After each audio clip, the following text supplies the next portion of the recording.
guess this morning, Christy's husband, Hal, and her parents, and Yay! of course, Will Kendall were all on hand for the big announcement. The morning show anchors and producers all took a guess, and they unanimously picked boy, and they were all right. We all kind of think that, but look at Kendall's reaction. She's kind of like, yeah, all right, little brother. All right. She was in the makeup room, and she was putting little boy blue stickers on my hands. She's excited. They all were so excited. Hal's he's such a calm guy, so just relaxed, you know. They're such a great couple. They really are. Very happy for them. Perfect couple. Let's talk about that weather. Not so perfect. Things are really changing.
Well, the chickens have come home to roost, Republicans.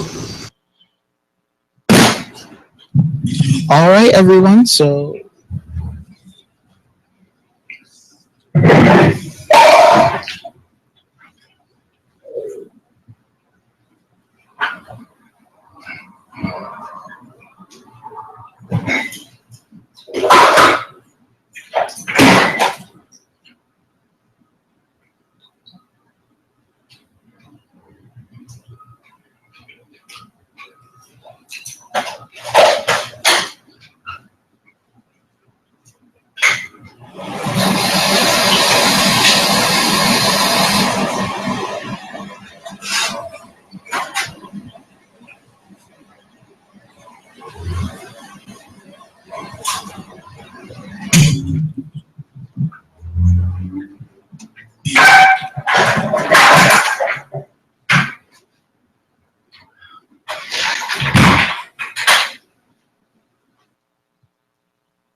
Okay. Everything's already launched. Huh? I launched live stream and I launched YouTube, Meerkat. Everything's launched. YouTube as well? Mm-hmm. Okay. All right, everyone, we have an exciting day going on today. It's Super Tuesday, so we have a lot of results coming in and pretty much a deciding factor as to where Bernie and Hillary stand off together and Trump and his other adversaries on the Republican Party and how they're going to stack up. So it's going to be a pretty exciting day ahead of us. So the results should be coming in around 7, 8, and 9, being as the polls close at different times in the different states. So DINtv is here to give you the real-time reaction and real-time stream of the results as they come in. So Meerkat, Periscope, and Blabbers, you guys can follow the link DINtv.com, or you guys can enjoy the show, but you'll get a better interactive experience if you come on DINtv.com, where you can actually talk to other people from all around the world. So definitely look forward to today's show and speaking to everybody and hearing everybody's thoughts about this election that's going on today. So let's go ahead and take a look at CCTV America and see what they're streaming right now. I will launch something like CNN or Fox. Okay.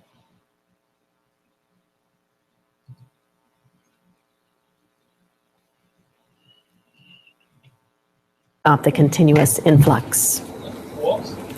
Well, we'll finish this news desk in India, where an elephant decided to run amok during a festival in the southern would've Kerala thought? state.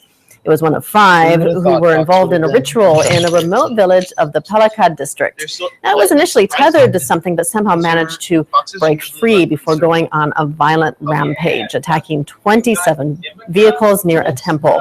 2 mahouts tried to tame the animal, but to little avail. No injuries, fortunately, were reported. Oh, okay. So when an elephant Oh, because runs they don't amok, like her because the just Republicans get don't like out her, of that's its why. way. Yes, but they have this. And that is all for the CCTV News Desk. I'm Rachel Rubio in Beijing. Thanks for watching. Stay tuned now for Global Business. Mm-hmm.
All right, I see all 8 of you guys. Thank you so much for tuning in on Meerkat.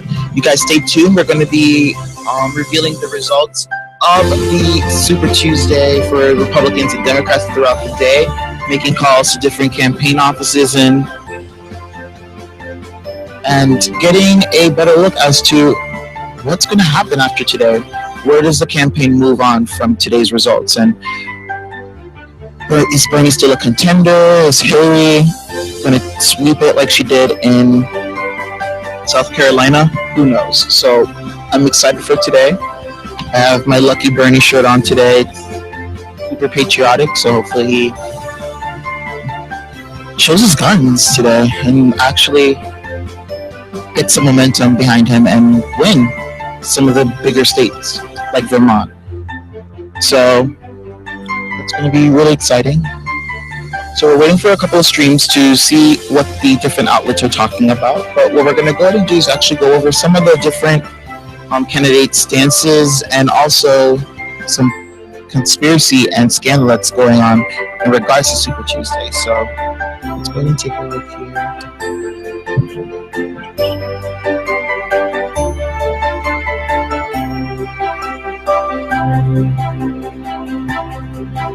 Try some local changes. Okay. Yeah, just like Alabama, Kansas, Texas, or whatever they have.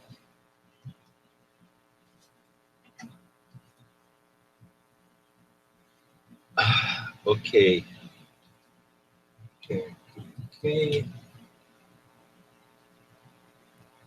Stop the continuous The debates. influx. Do not raise the minimum. I would not Oh, raise the minimum. The drama.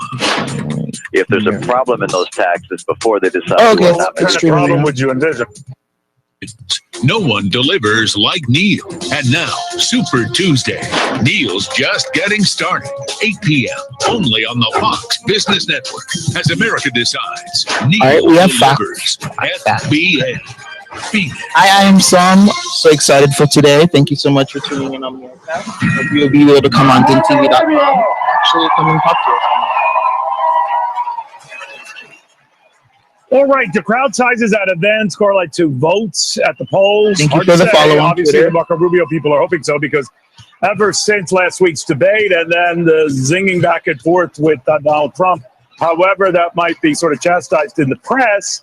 For the candidates meant bigger crowds, and he likes to think, and his people like to think, maybe a bigger turnout of Rubio supporters in key states, including in Minnesota, where the candidate plans a big rally. And that is a state, by the way, where Rubio people think they can win, ahead of, obviously, the importance of March 15th in their winner-take-all state of Florida, his home state, where he has got to win.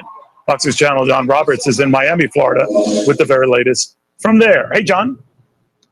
Neil, good afternoon to you. You know, Marco Rubio, after that debate last week, has gone sharply negative, deep into the realm of the personal insult attack against Donald Trump, suggesting he's got small hands. And, you know, what they say about people with small hands, you can't trust them. Complaining about his spray tan, saying that he should sue whoever did that to his face.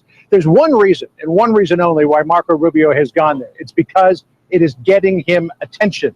It has gotten him the attention. Hey, you guys on Periscope, thank you so much for joining us on the past 4 days. Definitely come to DINtv.com. We're going to be covering the Super Tuesday results throughout the day. The polls closed around 7, 8, and 9 throughout the different states. So it's going to be an exciting day of results and shifting stances. We're going to definitely see where the candidates stand with one another after today. Definitely going to set up that pyramid to see exactly who's on top and who's at the bottom at this point. I have my Lucky Bernie shirt on, so hopefully he comes through and Hilary disappears. But by the looks of it, she is having a huge lead over Bernie. So we have until 7, 8, and 9 Eastern Standard Time to see what happens after that. So definitely excited for that. So you guys should come to DINtv.com and let's talk about it. Thank you, Living Chic, for liking and restreaming our stream. You should definitely come to DINtv.com so we can finally meet you. You don't think this will hurt me. Actually, is very erudite, funny, you know, good singers, and they might help him. I missed a little part of that. So right now we're actually watching some coverage from Fox News. Marco Rubio is stepping up attacks on Trump as voters head to polls on Super Tuesday. So a lot has been coming out in regards to Marco Rubio, with him actually standing up to Trump and going toe-to-toe with him in the recent debate. So he's looking like one of the big contenders. That is pretty much going to go head-to-head with Trump. But as of right now, Trump has a very huge lead against the other candidates that are in line. So we just have to wait for the states to start closing their polls and results to start coming in. So. Rick Perry, the former governor of Texas, long serving governor of Texas. So that big supporter of Ted Cruz. Ted Cruz is not engaged in the nasty little exchanges, but he has zinged Donald Trump a few times on the so-called mob tie thing and everything else and the tax thing. I guess nastiness is always in the eye of the beholder, but I would assume you think it's imperative that Senator Cruz win Texas tonight, right?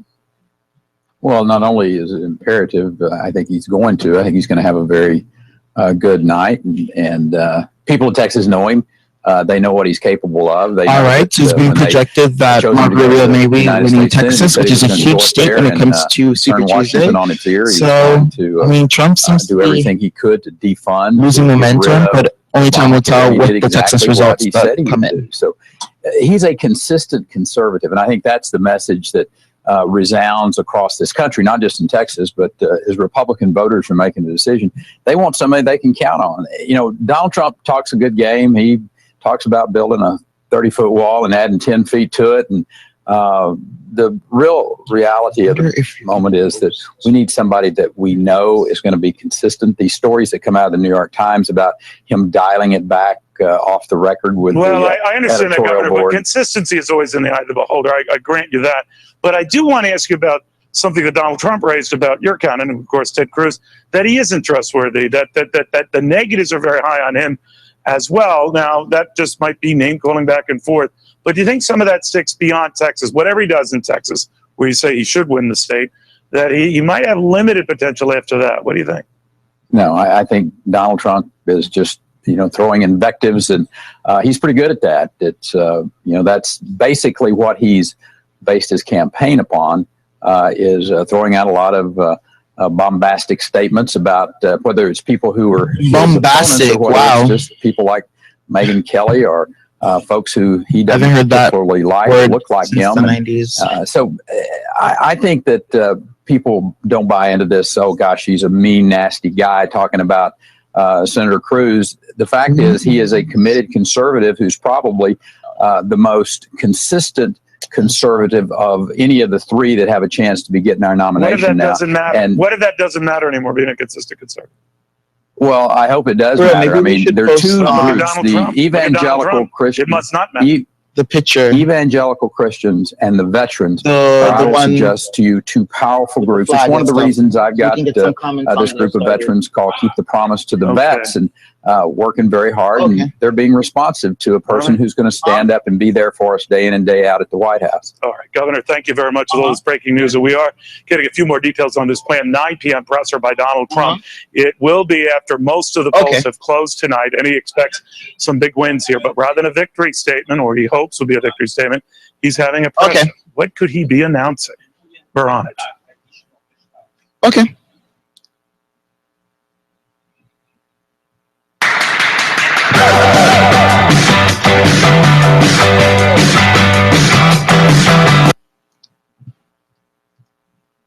All right, you guys, so that was just some commentary in regards to what is being projected for today.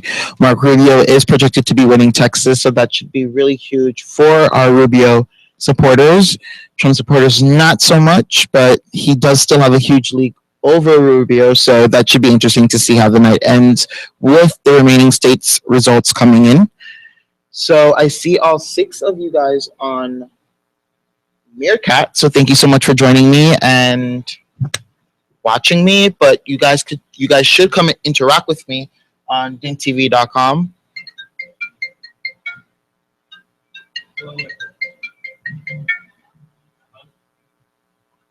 Hello? Speaking.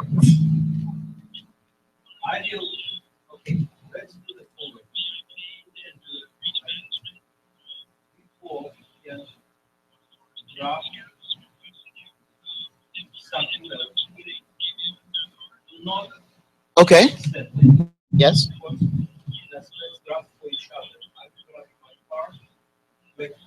Yeah, I've done some of that stuff before. Just like extra work and some like student films like around the area and stuff like that. So just remember what class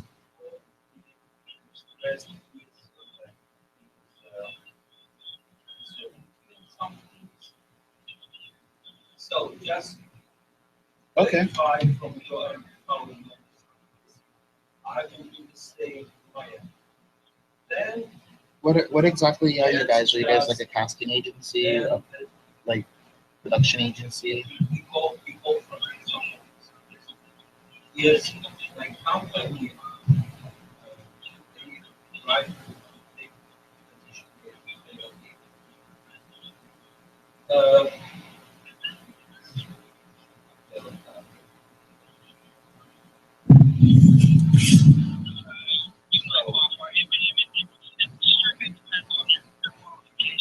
Okay.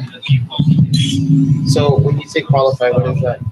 Like, By the way, you can ask guys both they can just maybe not show faces, but just create some. You were telling us about the religious show. On the issue of citizenship, Donald. don't pick a fight with Donald. On the issue of citizenship, Donald. I'm not going to use your mother's birth against you. Because it wouldn't work.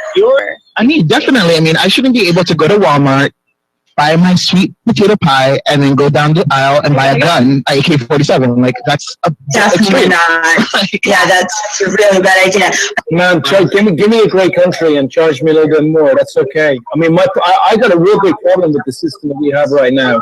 If you come in, you're going to pay $300,000-400,000 for your kid to go to college.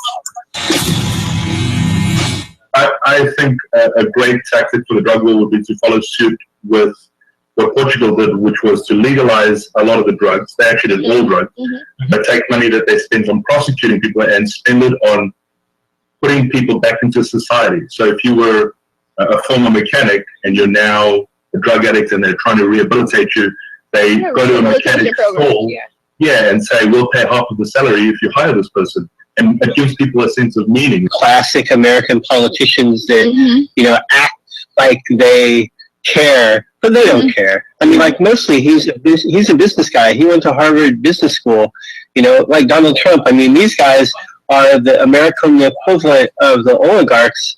And the main point in the Congress is not that Republicans and Democrats hate each other. That's a mythology from the media.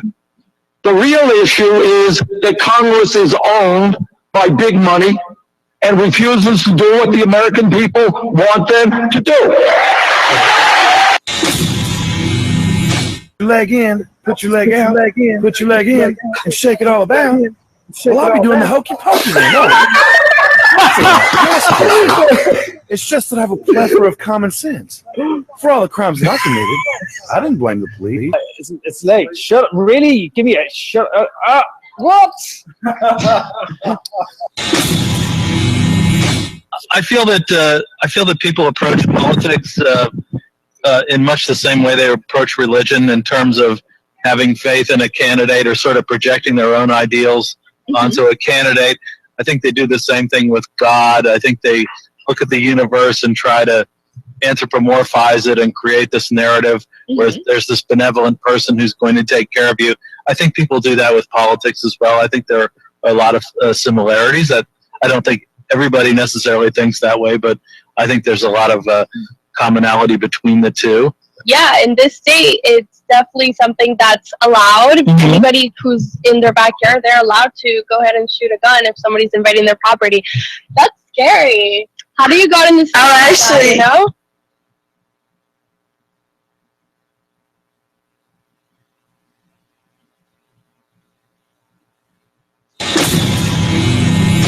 On the issue of citizenship, Donald. Don't pick a fight with Donald. On the issue of citizenship, Donald. I'm not going to use your mother's birth against you. Because it wouldn't work. I mean, definitely. I mean, I shouldn't be able to go to Walmart, buy my sweet potato pie, and then go down the aisle and buy a gun, AK-47. Like, that's Definitely not. Yeah, that's a really bad idea. Man, give me a great country and charge me a little bit more. That's okay. I mean, I got a real big problem with the system that we have right now. If you come in, you're going to pay $300,000-400,000 for your kid to go to college. She thought I was from Philadelphia. I think a great tactic for the drug war would be to follow suit with what Portugal did, which was to legalize a lot of the drugs. They actually did all drugs, but take money that they spend on prosecuting people and spend it on putting people back into society. So if you were a former mechanic and you're now a drug addict and okay, guys, I'm back. Had a quick emergency, but so basically, let's go ahead and take a look and see what Fox News is saying. They're actually classic American politicians. Interviewing State Senator Vincent from Fort Georgia. So let's go ahead and take a look and see what that is. He's a business guy. He went to Harvard Business School. Like Donald Trump. I mean, these guys are the American equivalent of the oligarchs. Whoever the Democrat is, Well, the main point in the Congress is not the Republicans and Democrats. enthusiasm up. You can't have. You're right about that. Yeah, absolutely. You had Remember, to get Barack grief from Obama's the not going to be on the African-American ballot. community, though, because of your views? Basis overwhelmingly to Hillary Clinton? No. I've been in the Senate. Hey, Landing Point, thank you so much for retweeting and restreaming our live stream. But you guys should definitely come to DINtv.com so I can thank you personally. We're going to go ahead and be covering different points that the candidates have been making that lead up to today, which is Super Tuesday, and seeing how these results change the paradigm and the stances on all the different candidates. And decided to support him. All right. Senator, we'll watch very, very closely. Thank you very much, sir. We appreciate you taking the time. Thank you. I appreciate it. All right. We're still trying to piece together why on earth Donald Trump is planning a press conference at 9 p.m. tonight. And we're assessing that all the major battle state grounds will be done. Voting will be done, save Alaska, of course. So we're wondering, what is he up to? Last time it was to announce that Chris Christie was backing him. Now what? Scott Brown after that. You're going to vote. Tonight, FBN's ready for the fight. The Super Tuesday Showdown. Fox Business is gearing up. Charles Payne at 6, Lou Dobbs at 7, then Neil Cavuto at 8 p.m. on the Fox Business Network. For the campaigns, this means everything. For FBN, this means business. Fox Business. Be there.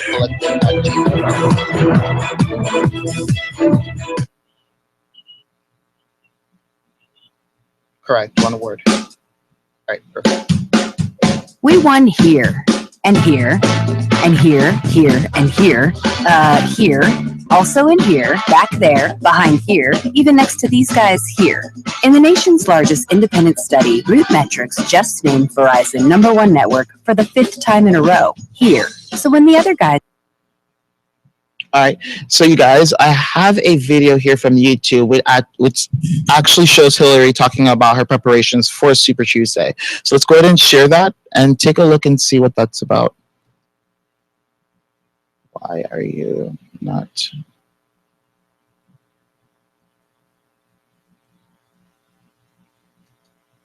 All right, so this video is basically showing whether or not Bernie Sanders can actually pull through and win Super Tuesday. Revolution in Oklahoma can help us. And Blab, you can actually watch the stream that we're watching in real time at DINtv.com and watch it with everybody else who's in the room. So we have West in the building right now. Anyway, we're going to lose on Tuesday. Welcome back to this special edition. Hey, Wes, what's up? Can you hear me? Hello? Wes?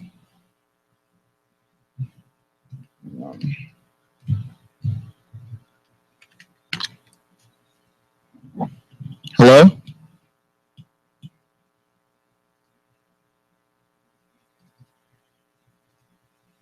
Hello?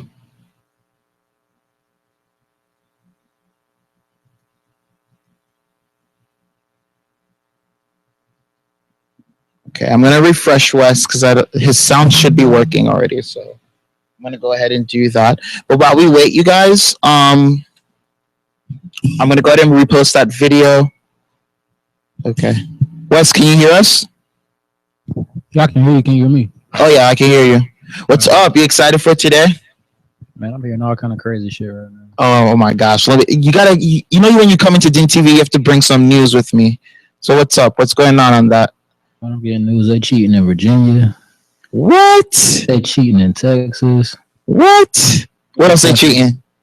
I don't know yet. I just got Virginia, Texas so far. So who's cheating? Hillary, Trump, Rubio. Rubio.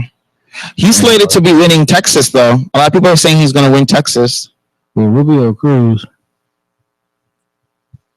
Well, maybe. Let's go ahead and see here what do you see that stream that's playing on our DIN feed right now? Blue Fox. Is it muted on your end? It's paused too. You have to click the play button. And then refresh your moderator page. Okay.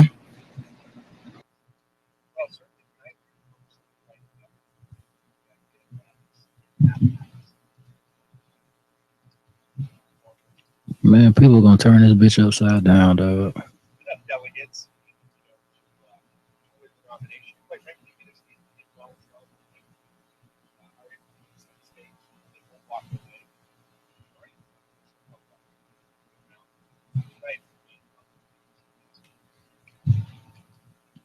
All right, you guys, on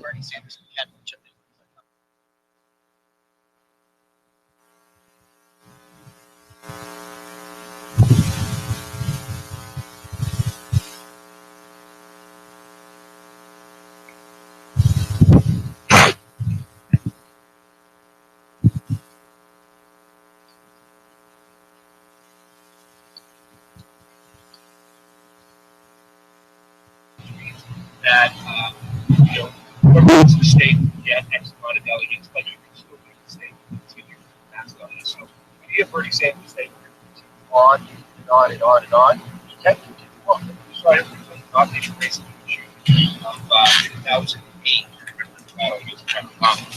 Bernie Sanders did the same thing. And each state does their process differently. okay. Well, while we're fixing some stuff here, Wes, who do you think is going to win?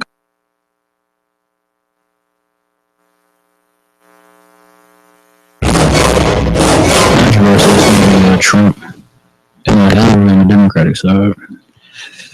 Do you think Hillary's lead is a reflection of what the people want? Hell no. So what do you think is going on her end? Do you think there's some type of agenda happening or some backdoor deals or something? I believe so. It's hard to call because I really don't follow Hillary's side. Mm-hmm.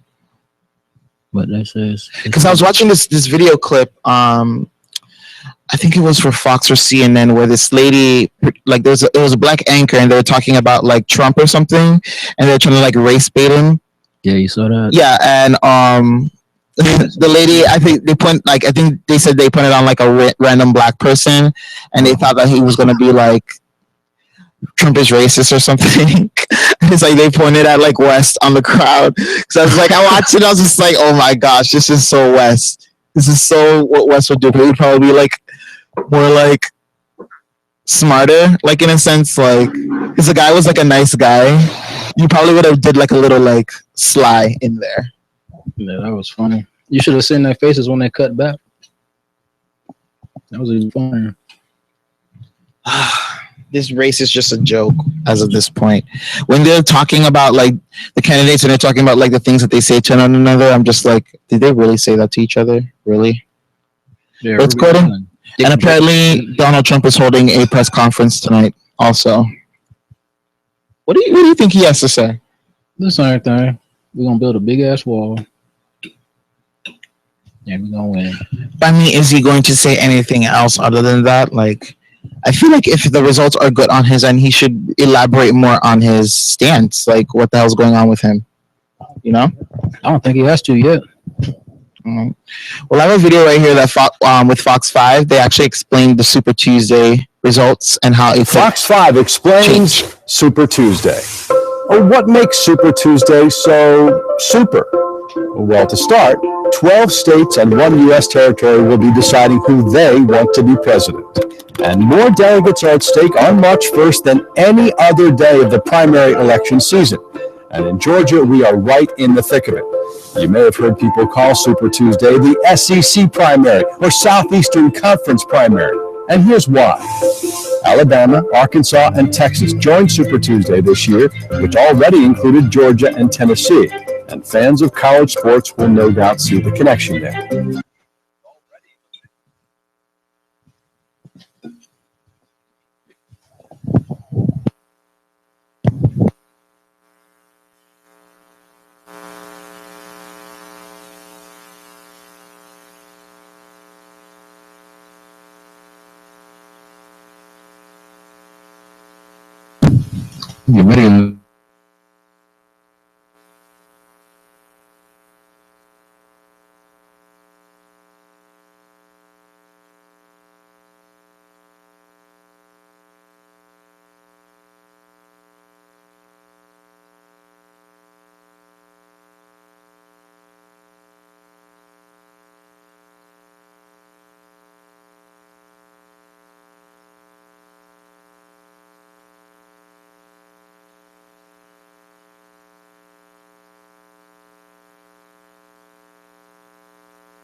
For this modern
On Super Tuesday, 12 US states all vote on the same day. This year it's March 1st, and up for grabs are some delegate-rich states including Texas, Virginia, Massachusetts and Georgia. In total, nearly a quarter of all Republican delegates are awarded that day, and about a fifth of the Democrats. Now, how these votes are divided depends on different rules in each party,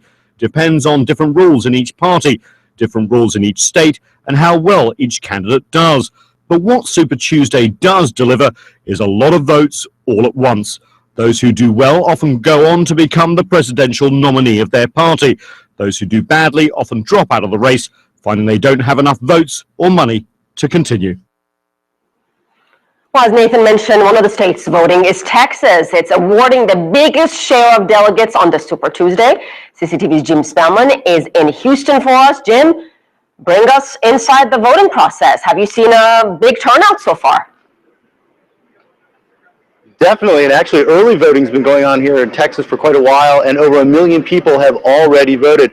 Right now, I am in the Redneck Country Club. It's a bar right outside of Houston, Texas. Later today, one of the GOP Republican frontrunners, Ted Cruz, he'll be here later. He'll speak with some of his followers tonight as the results come in. He's a Latino American. His father was born in Cuba, and Latinos have increasingly become an important voting bloc for anybody seeking the U.S. presidency. Take a look. From the street names to the fashion to the architecture on display along the San Antonio Riverwalk, this city deep in the heart of Texas wears its Hispanic heritage proudly. 63% of the people in San Antonio are Latino, mostly with roots in Mexico.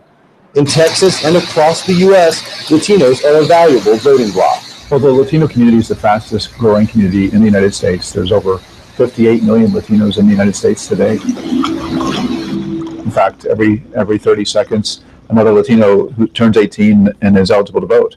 Latinos in the U.S. have typically favored Democrats over Republicans, but voter turnout rates are lower for Latinos than the U.S. average. We are here. So campaign volunteer Lulu Flores, a Hillary Clinton supporter, is losing the cowboy boots, putting on her walking shoes, and trying to get Latinos and others out to vote. ¿Usted ya votó? ¿For la Hillary? For Hillary. She's your favorite? Qué bueno.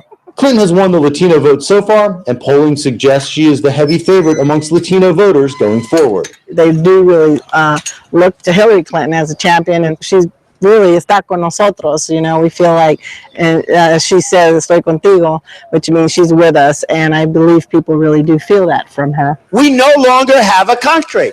Republican candidate Donald Trump has made immigration a key issue, promising to stop the flow of migrants entering the U.S. from Mexico. You have to have a wall, absolutely. And planning to deport undocumented people in the United States. Way before the Latino vote was considered desirable or a must-have to win elections in America, Hillary was out there trying to understand what our communities face. To push back against this rhetoric, Clinton has enlisted prominent Latinos like actress America Ferrera. There has been so much disturbing rhetoric that's come out in this election, and I think that it is incredibly important that the Latino community, but also that the American community stand up and vote against that identity. Republicans have gained little support from Latinos, despite two of their top candidates being Latino, Cuban Americans Marco Rubio and Ted Cruz. That's very good. Where are you out of? We're here in San Antonio. Janet Knutson is a Ted Cruz supporter in San Antonio and a proud Latina. I'm a Tex-Mex. She says being a conservative Republican Latina in Texas can feel a little lonely. I'm out of the norm. Typically, your average Hispanic, at least in San Antonio, they kind of, when they were born, it was like a birthright. You're Catholic and you're Democrat. She hopes that will change and more Latinos will become open to the Republican Party. People would like to term me as a Mexican American because I have my Mexican roots. You would term Ted as a Cuban American, but I don't believe in hyphenation. I'm just an American, and that's where my rights come from. But unless the Republican Party changes its stance on issues like immigration, most Latino voters will likely continue to vote for Democrats. Many political observers say that the state of Texas is a must-win for Ted Cruz. The next candidate behind him here in Texas, Donald Trump. Donald Trump's leading in all of the other states. Unless it's a real blowout, the delegates here will be distributed proportionately. So if it's a close race between Trump and Cruz, it may not ultimately help Ted Cruz that much as he tries to get enough delegates to become the Republican nominee for president. Asier? All right, CCTV's Jim Spellman, thank you. Just hours from now, we will start getting results from about a dozen states and territories. Now, historically, Asian Americans have not factored much into elections, but that could be changing, including in Virginia. CCTV's Jessica Stone is there.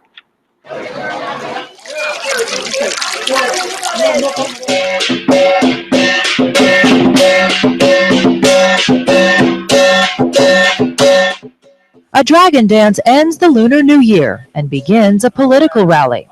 Make sure your voices are heard.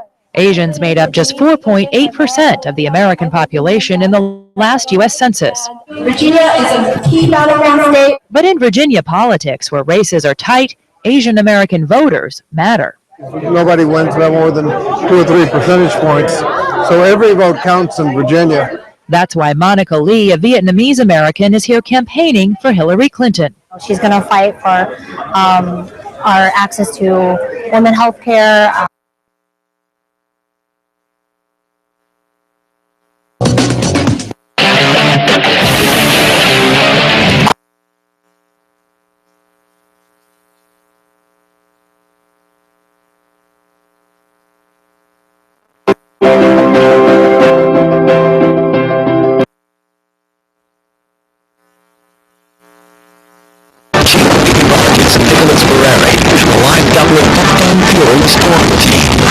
Your storm slip on main focus is on keeping you safe. We're counting down hour by hour when the storms will arrive, when they will reach their peak, when they exit the area. We can tell you what threats they're bringing: hail, tornadoes, high winds, flooding. With our Real Weather app, you can get the forecasts you trust anytime. It's coverage you can count on in the palm of your hand. That's the Real Weather coverage you can count on. Will testify before the House Judiciary Committee sometime today.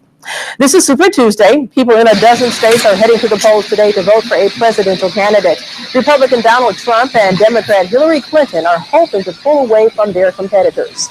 The more interesting, I think, how Ted Cruz the is up rumors 11 points over Trump.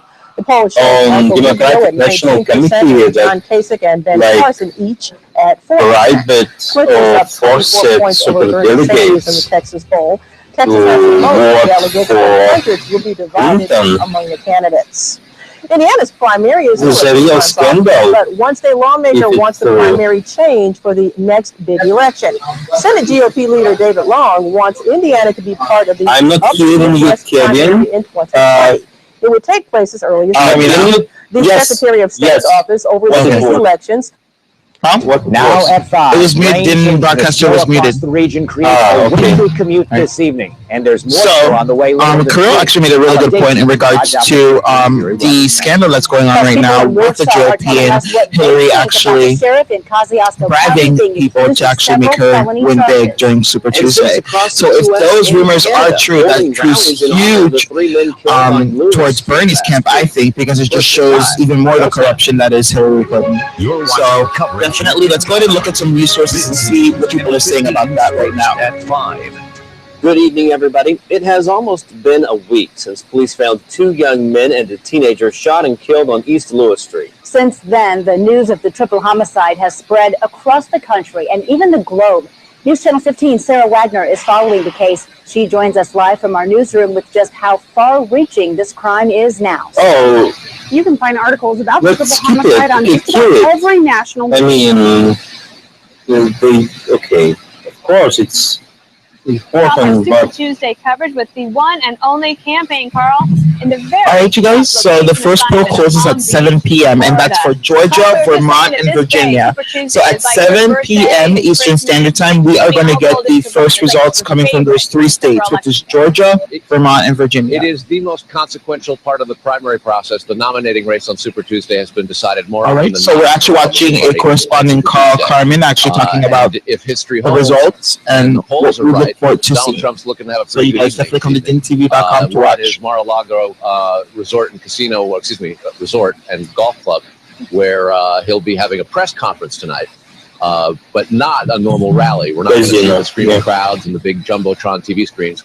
This is going to be a much more quiet affair with Mr. Trump and the press. Press conference around 9ish, and that's it. He's here in Florida specifically to make it clear he wants to win here, beating Marco Rubio, the Florida senator, just as he has said he wants to win in Ohio and do the same thing to John Kasich. Those 2 states are winner-take-all on the 15th, 2 weeks from tonight.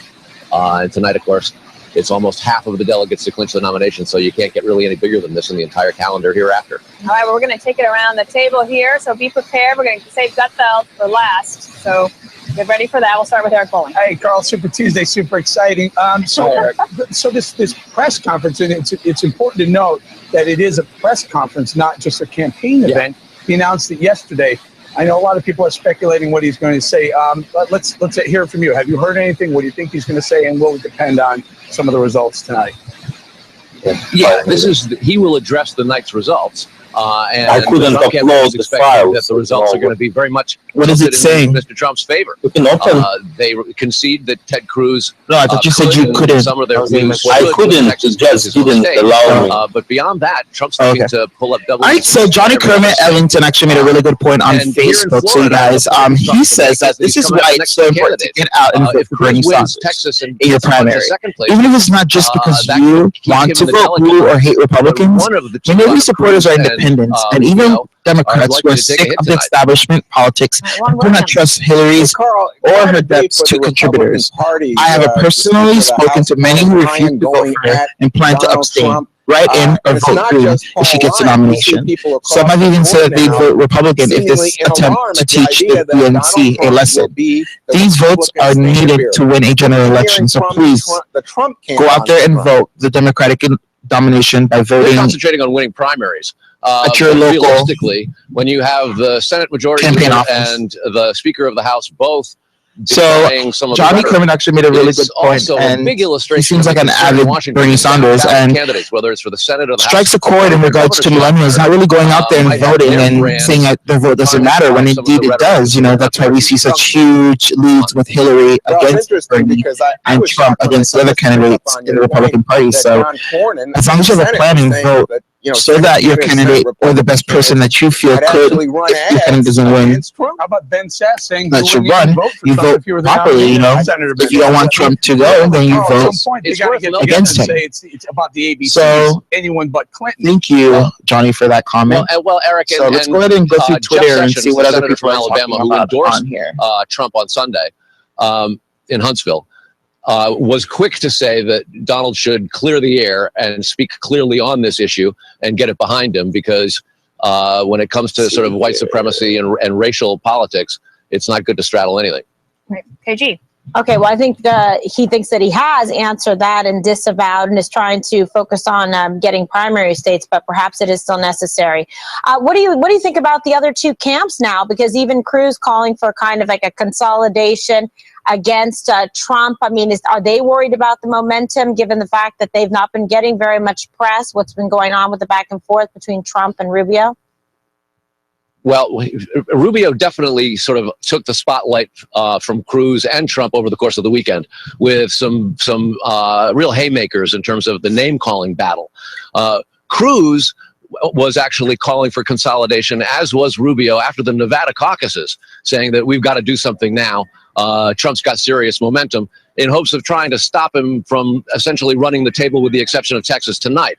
The other thing is the way in which one can qualify to get proportionally allocated delegates in some of these states is kind of a high hurdle. Okay. So it's possible that it won't necessarily be a 1, 2, 3. It may just be a 1 and getting all the delegates, even though they would be otherwise proportionally allocated, if the winner's margin were not as big as it could be given the polls we've been seeing. All right, it's the moment we've all been waiting for. You build it all up and then it means nothing. Are you going to disappoint us? Yes, Carl. Let's assume that. All right, so we have a couple of things that are happening on Twitter right now. One being some that come with the general predictions when it comes I'm speaking primarily of how is it going to deal with the Hispanic Twitter correspondent Bob LeBaron. So he has a picture here that shows the closing times of all the states. So you guys have that for your records, just so that you can keep up in real time of the results. That's a good one, Greg.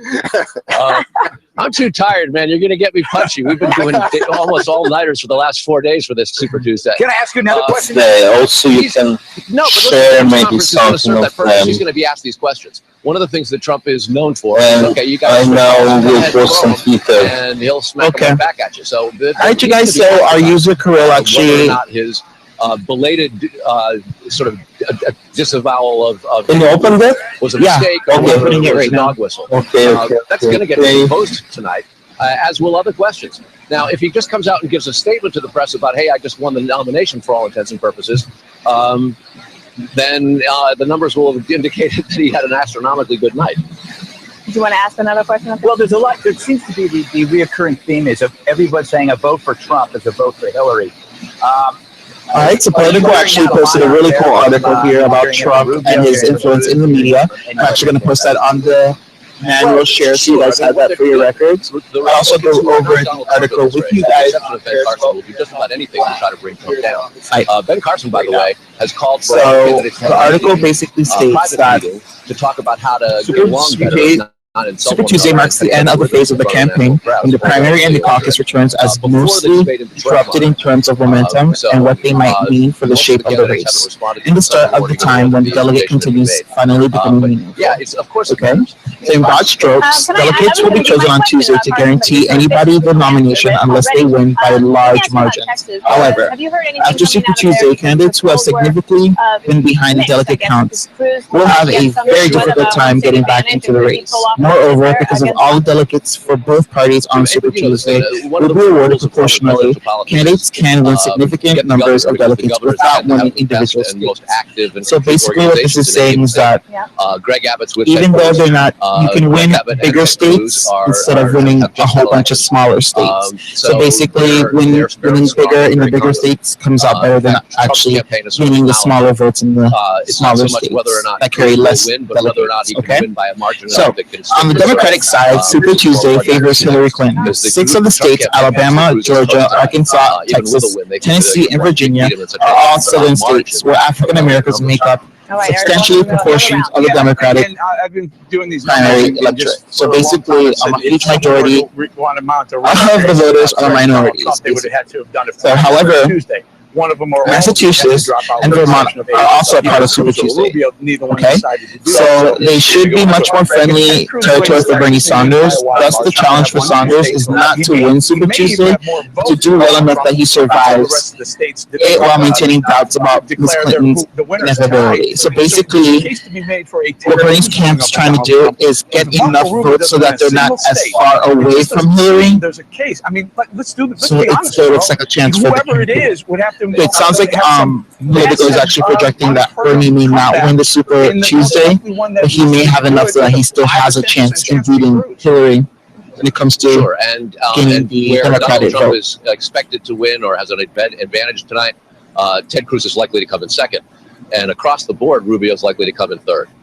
He's made a big, strong play for Virginia, particularly. All right, so here are some stats where there's in a regards lot to Bernie of Sanders. suburban. If he's able to win by 45% or more of the delegates sort of targeting across the country today, he will be in excellent shape as a campaign moves to states that should be easier for more progressive people. So basically, after Super Tuesday, there will be many northern states like Wisconsin, Ohio, Michigan, where Bernie's message has a good chance of resonating. So basically, he just wants to survive this day without being too far behind of Hillary, but be behind enough so that he still has a chance to overturn her with the states mentioned like Wisconsin, Ohio, Michigan, so on and so forth. Okay? Amazing. So, I'm wondering, what are you thinking? What are you hearing from insiders? let's talk about the Republican side. So that side has basically been the more of the headline turner when it comes to the parties, GOP parties. The House majority that they'd had for the In regards to that, Donald Trump's nomination, the best and already perhaps only hope for anti-Trump forces is the GOP. Now is to stop Mr. Trump from winning a majority of the delegates today and bring about the most exclusive of election year unicorns, the brokered convention. Supporters of the scenario imagine Paul Ryan then being nominated and saving the Republican Party. Okay, so the major problem with the scenario is that the brokered convention is that it's likely that the convention, dominated by plurality of Trump delegates, will nominate Mr. Ryan, who, as the Speaker of the House, is ultimately Republicans' established figure. So the Republican Party is actually going through a lot when it comes to their image and their view right now. The majority of the Republicans are going more Trump, but the traditional look of the Republican Party isn't very Trump, so they're coming to force with one another in the same GOP party. For Rubio or Cruz, or even just the sheer math. Trump has two remaining opponents to face off and get over before he's guaranteed the Republican nominee. Okay, Cruz and Mr. Rubio both need to establish two things before going into Super Tuesday. They need to emerge the last man standing against Mr. Trump and stop Trump from opening and becoming a huge lead when it comes to the party. Sometimes it's been whispered, sometimes it's been Mr. Cruz, print and quotable. This means limiting Mr. Trump to less than 55% of the delegates on Super Tuesday, winning more delegates than Mr. Rubio and winning his home state of Texas. Mr. Rubio has a similar set of things. Hillary has a similar set of things when it comes to Super Tuesday as well. Mr. Trump is less than 55% of the delegates and win more delegates than Mr. Cruz. Rubio also needs to win a few states on Tuesday. The GOP primary is now past the point where narrative strong seconds and surprising third finishes little matters. So basically we're at that point now where the things that we're saying are actually becoming real. We're getting to that point in the race where biggest test for the candidates. You need to put your money where your mouth is when it comes to voting for the people that you want to see win. Because Trump has a huge lead, and a lot of people did not see this happening. And we're getting to a point now where it looks like he is going to take that Republican candidate nomination. Okay, so you guys, if you guys are pro-Trump, anti-Trump, pro-Rubio, anything, you guys should definitely come on DINtv.com and voice your opinion. We want to hear different aspects of your candidates and hear what you guys have to say. So follow that link there for your Periscope, Meerkat, and Blabbers. So I'm going to leave that link for the article so you guys can read up more on it in the DINtv. And remember, you guys can post any articles or videos that you have on DINtv so we can watch it all together.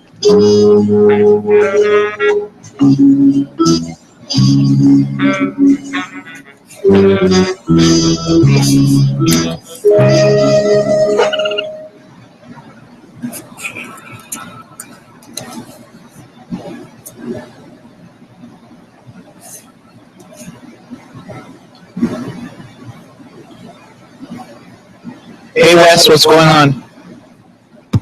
Shit. What's shit?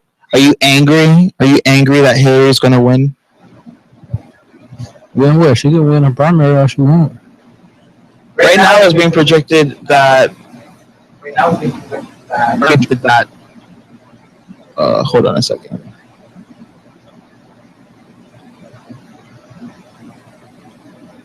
Crew. Can you want to talk and unmute yourself? Let me see. I'm muted. Hello. Okay, now it's gone. All right, thank you. Hello? Can you hear me now, Wes? Yeah. All right.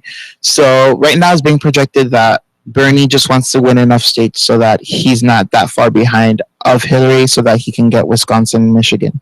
What do you feel about that?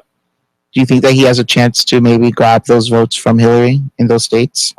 I really don't know, to be honest with you. So you're just seeing tunnel vision for Trump. No, not really. I mean, I don't really hear nothing from the other side.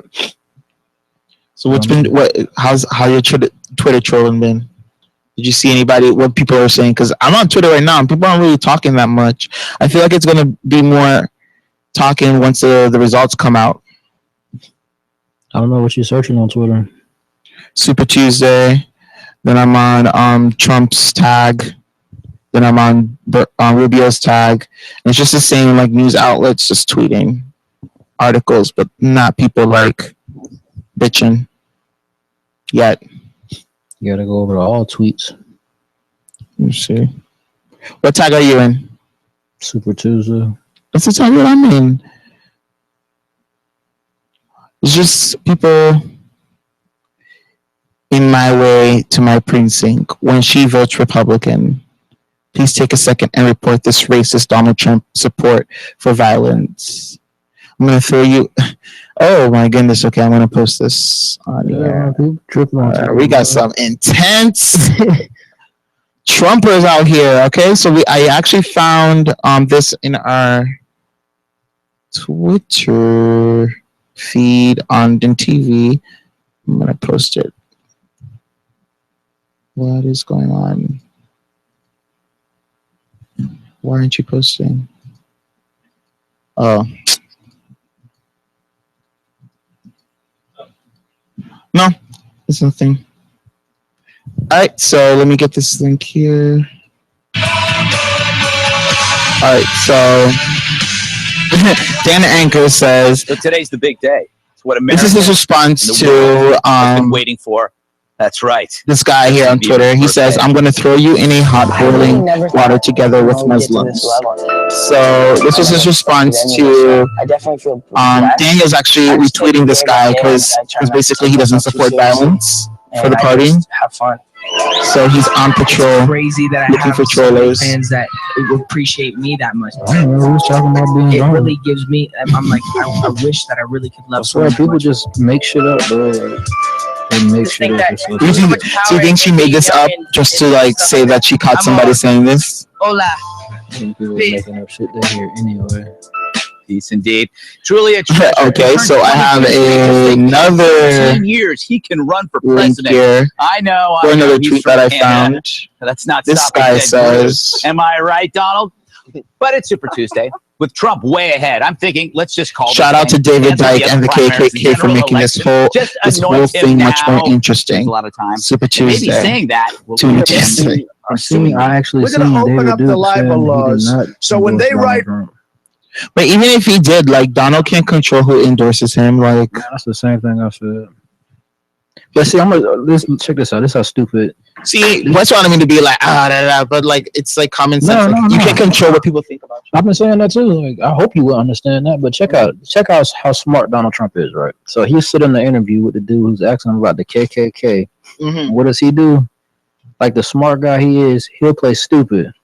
because he knows for a fact that the media will take that and run with it and run with it, and everybody else in Twitter troll land and Facebook land will run with it, and they'll spend 2 whole days talking about him. And just when you thought it was over, guess what he'll do? He'll say my earpiece was failing. The man is a genius when it comes to the media, but if you actually sit there and listen to his rallies and shit, he doesn't even mention that dumb shit. He doesn't. Like, it's crazy. You have to listen to what he says coming out of his mouth when he's talking to the people. Like, he addresses the people completely different than he addresses the medium, and I respect him for that, because he's never liked the media. He's always voiced how much he hates it. Man, he treat them like they're idiots, and they fucking eat it up too. I bet he sit back on his plane and laugh. I mean, laugh. I would. That would be an interesting display to see his whole like team. All right, so this was another tweet that was sent out by Salma. She says, "Let's keep America safe by uniting to the end. Extremists learn how to at trueislam.com." All right, so she wants to incorporate Islam into. Oh my gosh, these people are just like. Man, you gotta start listening to Alex Jones. Man. Alex Jones. I hear some of his stuff, but I like when he talks about alien stuff, not too much government stuff. He'd be right on point with the government, though. Like, yeah. Alex Jones gonna be the dude who can be like 70 years old, jump out and say, "I told you so." Yeah, he reminds me of Art Bell, but Art Bell like retired. I told y'all. I've been telling y'all this for 30 years. I bet you he feel good now because he can finally really say it. All right, so this is Carlos Espinosa's response to Super Tuesday. He says, "Let's hope the millennials won't do what they normally do on voting day and stay in bed. Facebook is useless today." Super Tuesday. All right, so this guy sounds like he has the same stance that you have, Wes, with Facebook advocates. Yeah, right. Facebook protesters, they protest only on Facebook. But the sad part is, all the millennials want to vote for Bernie. They're not even smart enough to understand what's going on, man. All right. And now we have another tweet here. This one was from CBN News, and they pretty much are their hatred. The country is so divided. Whether it's African American, white, congressman, Democrat, Republican. I mean, it's just like we have a whole divided country. Tell me, his statements are so like generalized. But like they pull something out of his speech and shit. He's like PR ready for everything. Exactly. He been doing That's the thing. forever. Like he's PR ready. Like he tells you something without telling you something, but it can be interpreted in so many different ways. Did you see him when he was on Oprah in '88? No. Do you have a clip for that? It's on YouTube. I gotta pull it. Could you pull it and put it on in the DIN feed for me? All right. Thanks, man. It was about 3 minutes long. All right, so let me see here. So I'm going through the tweets right now, you guys, to see what the American people are talking about. So the results are supposed to start coming in at 7. So we're actually just going through the tags right now, me and my correspondent, aka Mr. West.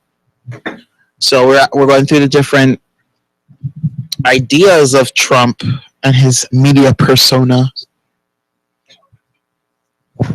I know Siobhan said he was racist and she was going to give me some proof, but she left that night. Well, I mean, she's going to be prepared today. She's actually going to be here at 6, so it's going to be me and her. So you can ask her any questions you want when it comes to her stances on Trump. What do you consider racist? Like when do you call somebody racist with your yourself? I mean, like you. What's your racist? How can I say radar? So what now? Like your racist radar, like basically, because in her eyes he's racist, in your eyes he isn't. What is considered a racist person to you? You know what? I've never been able to put my finger on it. Like I probably have run into some racist people. Like some people probably would have said, "Man, that guy's racist." But like me, like I've been avoiding like stupid people my whole life. Like, damn, that motherfucker dumb. Like that's really honestly like people can say shit, But words don't equate to racism to me. Like, you really have to be going out like I say, like I told her the other day, like I know people from Laos who came over here and they say shit from the time I can remember from I was 6 on back. We were waking up in the middle of the night in the jungle dodging bullets because we had people trying to kill us because of who we were. Like, that's racism. People right here don't know what racism is, man. They think because you call somebody a name, you're a racist. You think because you say something, you're a racist. Oh man, like if people got some type of way they feel, I'm like this. So there needs to be some physical impact with you when it comes to racist, where you take to that person to that level where they want to hurt you because of who you are. Exactly. When it comes to them hunting your ass down, like if we had to wake up every day and duck and we had to run place to place because we were scared we gonna get killed, then I would say yes, America is racist. But when somebody is a dumbass and he call you a nigger, oh my God, good for him. He learned a new vocabulary. I mean, I don't give a shit. I really don't. All right, so we actually found, because Not With Her tag is huge right now with the Hilary, the Bernie supporters right now. So they actually have this meme going around saying, Social Security, dear Hillary Clinton, can you clearly state if you support lifting the cap on Social Security? I'd like to know your plan to expand Social Security. Don't ask a Republican. They tell you we're going to bankrupt that shit and write checks to people. So what is your stance on Social Security? Do you think it should be stopped altogether? The main hashtag should be release the script, bitch. Release the script, bitch. That should be the main hashtag. It's already left behind. Everybody forgot about this. Like, she like Trump in a sense. Somebody come up with her and then 2 days later it's completely gone. Oh, you mean the emails crew? Is that what you're talking about? No, when she was supposed to be talking to Wall Street. Those speeches, yes. Oh, the transcript. Okay. Owned. $13 million a year. I mean, when you're Hillary Clinton and you say, I love Goldman, or say those names, that costs money because Clinton is a name, that's legacy. That's branding. What's the name? Ted Cruz's wife used to work for Goldman Sachs too. I'm just saying, like, with Goldman Sachs, it's all about presentation. All right. I definitely want to watch this. All right, so our user Wes actually posted a really cool video of Trump back in the 80s? You took out a full-page ad in major U.S. newspapers last year criticizing U.S. foreign policy. What would you do differently, Donald? I'd make our allies, forgetting about the enemies you can't talk to so easily, I'd make our allies pay their fair share. We're a debtor nation. Something's going to happen over the next number of years with this country because you can't keep going on losing $200 billion, and yet we let Japan come in and dump everything right into our markets and everything. It's not free trade. If you ever go to Japan right now and try to sell something, forget about it, Oprah. Just forget about it. It's almost impossible. They don't have laws against it. They just make it impossible. They come over here, they sell their cars, their VCRs, they knock the hell out of our companies. And hey, I have tremendous respect for the Japanese people. I mean, you can respect somebody that's beating the hell out of you, but they are beating the hell out of this country. Kuwait, they live like kings. The poorest person in Kuwait, they live like kings. And yet they're not paying. You make it possible for them to sell their oil. Why aren't they paying us 25% of what they're making? It's a joke. This sounds like political presidential talk to me. And I know people have talked to you about whether or not you want to run. Would you ever? Probably not. But I do get tired of seeing the country ripped apart. Why would you not? I just don't think I really have the inclination to do it. I love what I'm doing. I really like it. Also, doesn't pay as well. Yeah, it doesn't. But, I just probably wouldn't do it, Oprah. I probably wouldn't, but I do get tired of seeing what's happening with this country. And if it got so bad, I would never want to rule it out totally because I really am tired of seeing what's happening with this country, how we're really making other people live like kings and we're not. What do you think of this year's presidential race, the way it's shaping up? Well, it's going to be very interesting. I think that probably George Bush has an advantage. You ever seen that movie Wolves of Wall Street? Probably people would say that he's got like that little edge in terms of incumbency, et cetera. But I think Jesse Jackson's done himself very proud. Wolves of Wall Street. Michael Dukakis has done one hell of a job. And George Bush has done a hell of a job. It's not a movie, just a movie. George Bush, and they'll come out. It's people that are around. He reminds me of Leonardo's. You said that if you did run for president, you believe you would. Just maybe The last movie was. I tell you what, I wouldn't go in to lose. All others, it's a stupid character. And You didn't like it? Decided to do it. No, I was thought I'd be interesting. inclined. It's I would say that I think we have a chance of winning because I think people. I don't know how your audience is, but I think people are tired of seeing people get pissed. So I can't promise you everything. But I can tell you one thing, this country would make one hell of a lot of money. Okay, those people that for 25 years have taken advantage. It wouldn't be the way it's been. So much content about so much stories, how all these inside tradings are doing. They didn't show anything. They just show like yacht, some cocaine parties, and nothing else. So to me, I don't know. It's comics. Is it weird for me to think that? Tell me if I'm wrong, because I know you're really good with Trump's stances. Like you've read up on all his policies, Wes. Is it weird for me to say that because Trump is a businessman, that it's gotten to a point where he knows that like the economy is going to fail, so that's why he wants to be like president? You didn't listen to what he was saying? You didn't listen to what he was saying? Like, that's what I'm saying. If it gets that bad, I might run. Yeah, that's what I'm saying. That's what I'm saying. Like, that's why he's running, because he knows that, like, basically, like, his businesses are fucked if he doesn't. So that's why he's running. We are there. Everything I've been trying to tell you. Interesting.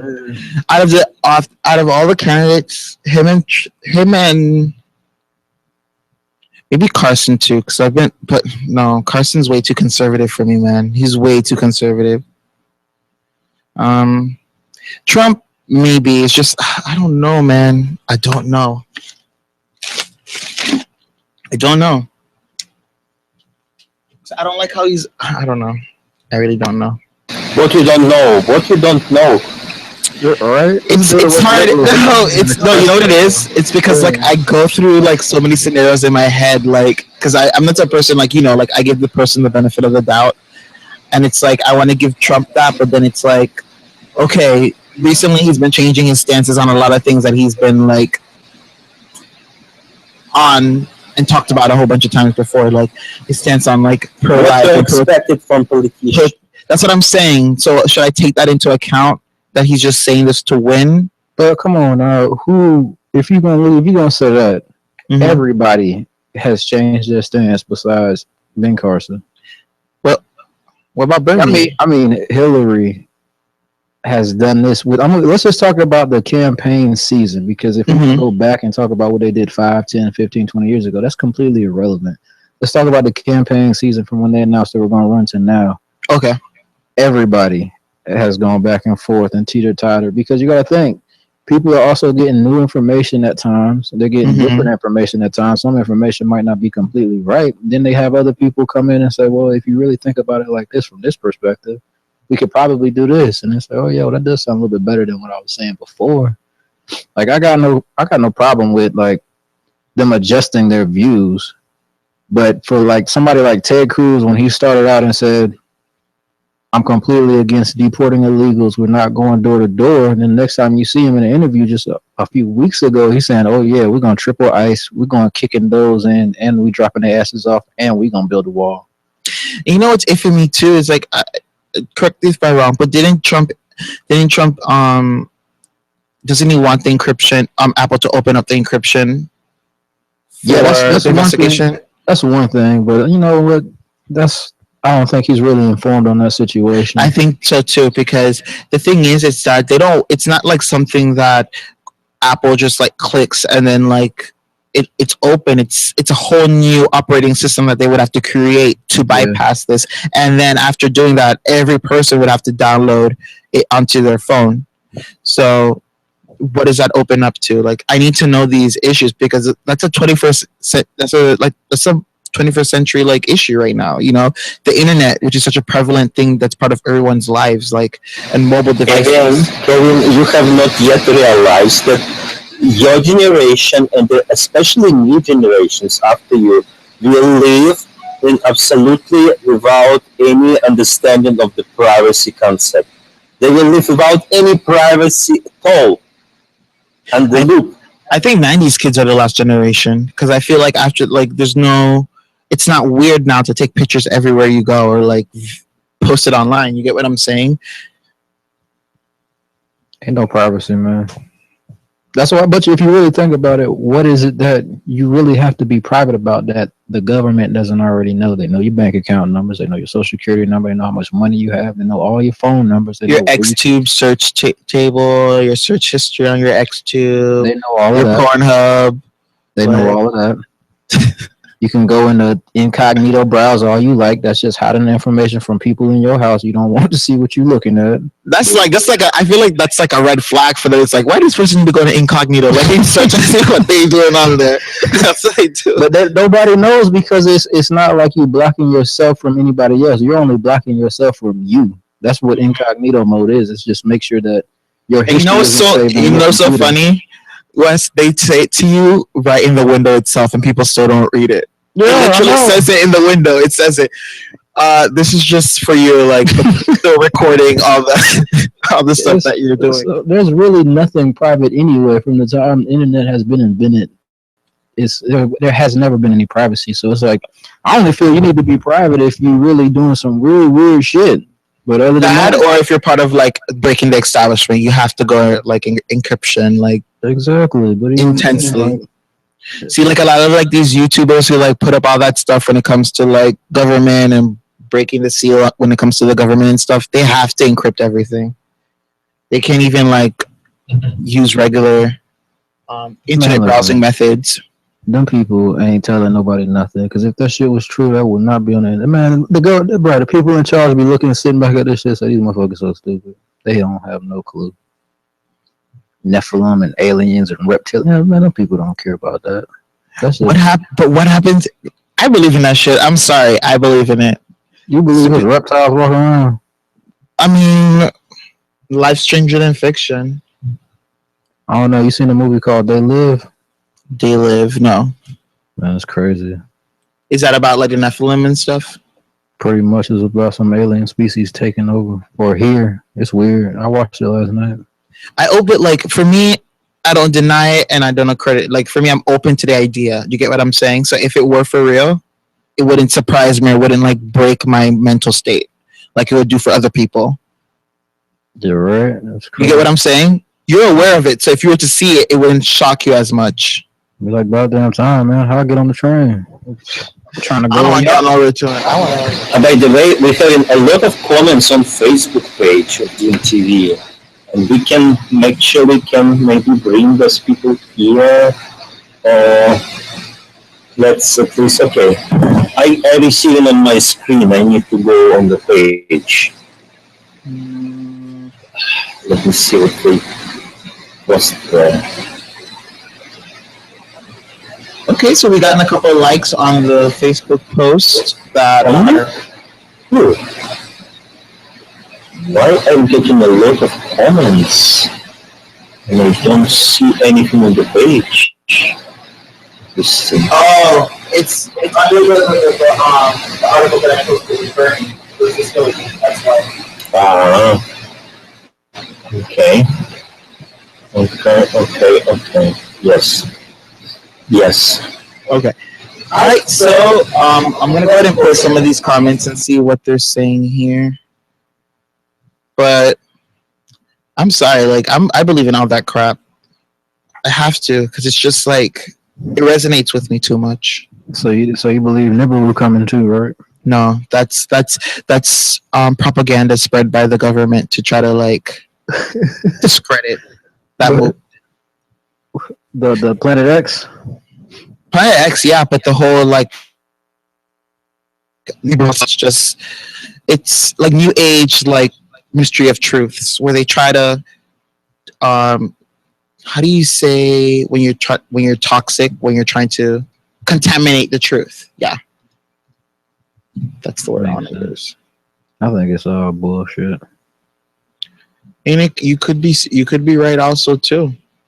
Doesn't hurt to be like. I'm the type that's sitting around like, yo, where is that? And why is it playing around? Come on with it. You telling me? I tell y'all every day I want some shit like that happen. Like if Jesus coming, he need to come on.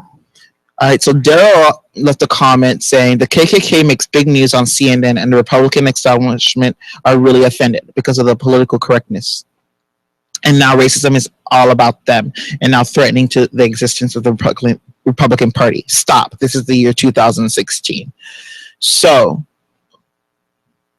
and now the racism is all about them. So basically, this guy is saying that any type of issue that plagues a race other than Caucasians, they have to turn it around and make it an issue about them.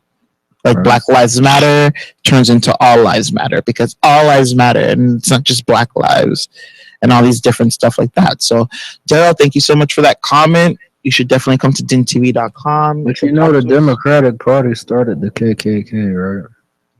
Did they? Tell us more. They are the originators. There are more KKK members that support Democratic candidates than Republicans. It's really interesting.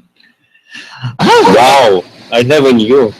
I feel like people have too much time on their hands. For me to form a group, get followers, to like hate on a certain group, that's too much work, man. It's just like, damn. Hey, if you hate me, then don't talk to me. It's like to be throwing meetings. Hi, my name is Kevin, and I hate Black people. Hi, Kevin. Like a support group. How deep is your hate? So we have Maurice Brown. These are some really ethnic names I'm picking out all of these comments. Wow. Okay.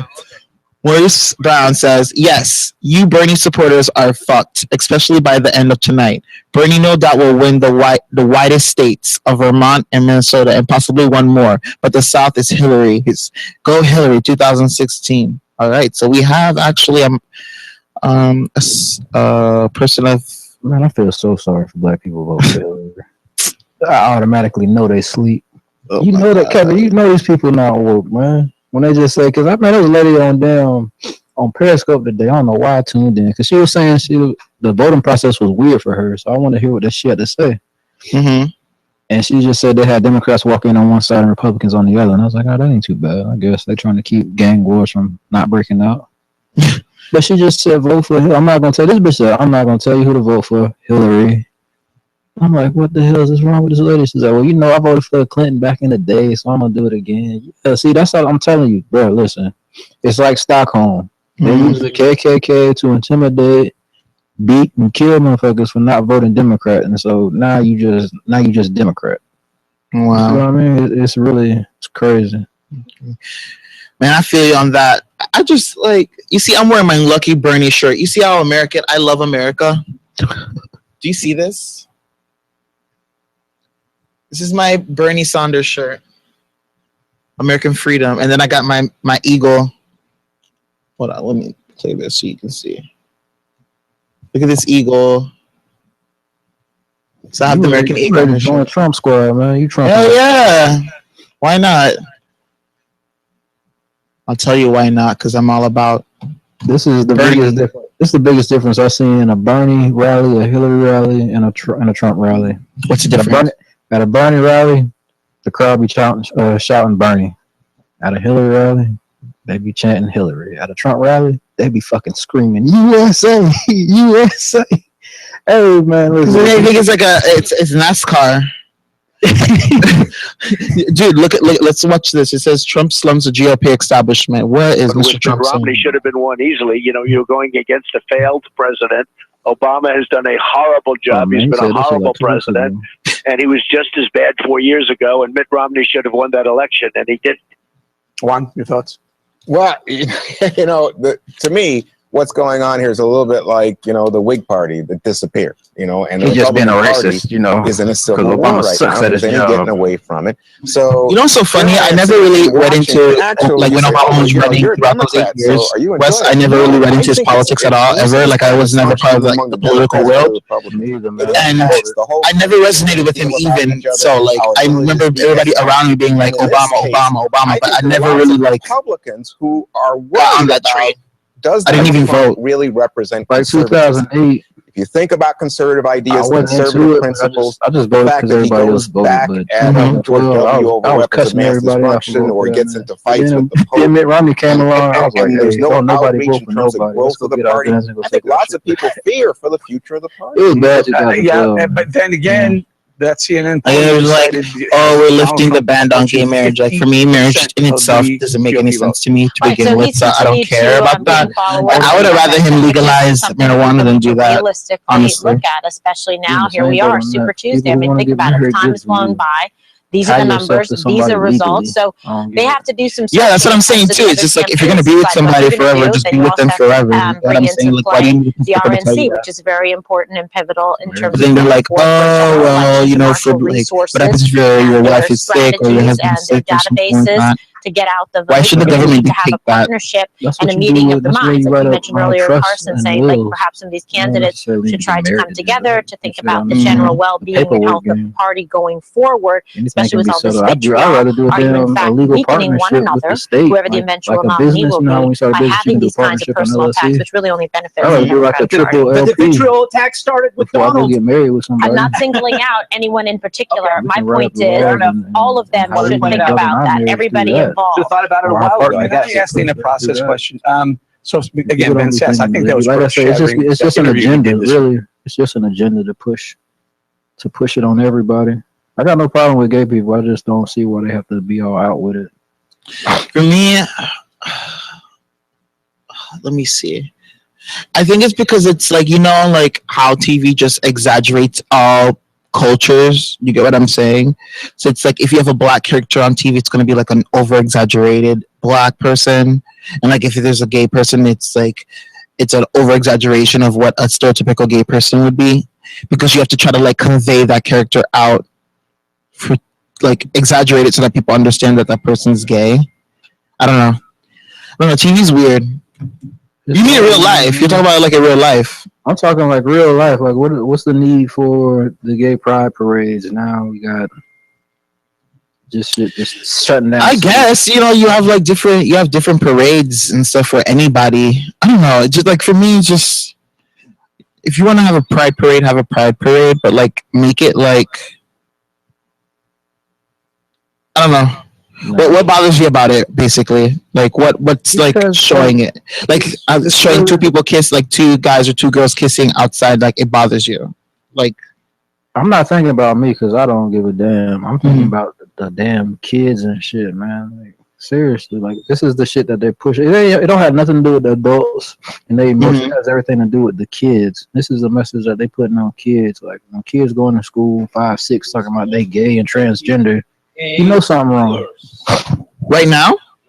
No. Wait. During this. We have 6 people on the site right now, but they're all mobile.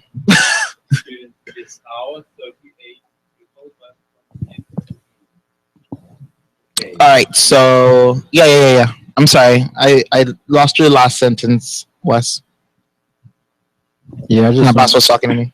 I just don't think it should be pushed on the people like it is. Like, I mean, gay people. Can somebody? I don't believe in like pushing. Like, I get what you're saying. Like, maybe because you're seeing more of it, like on TV, and more like people. Because gay people have always been around. You get what I'm saying? Like, gay feelings have always been around on Earth. So it's just like because society has made it.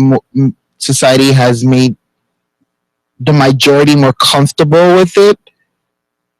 That's why like people are being like themselves now more openly, because they don't have that oppressive vibe that they got maybe 20, 30 years ago.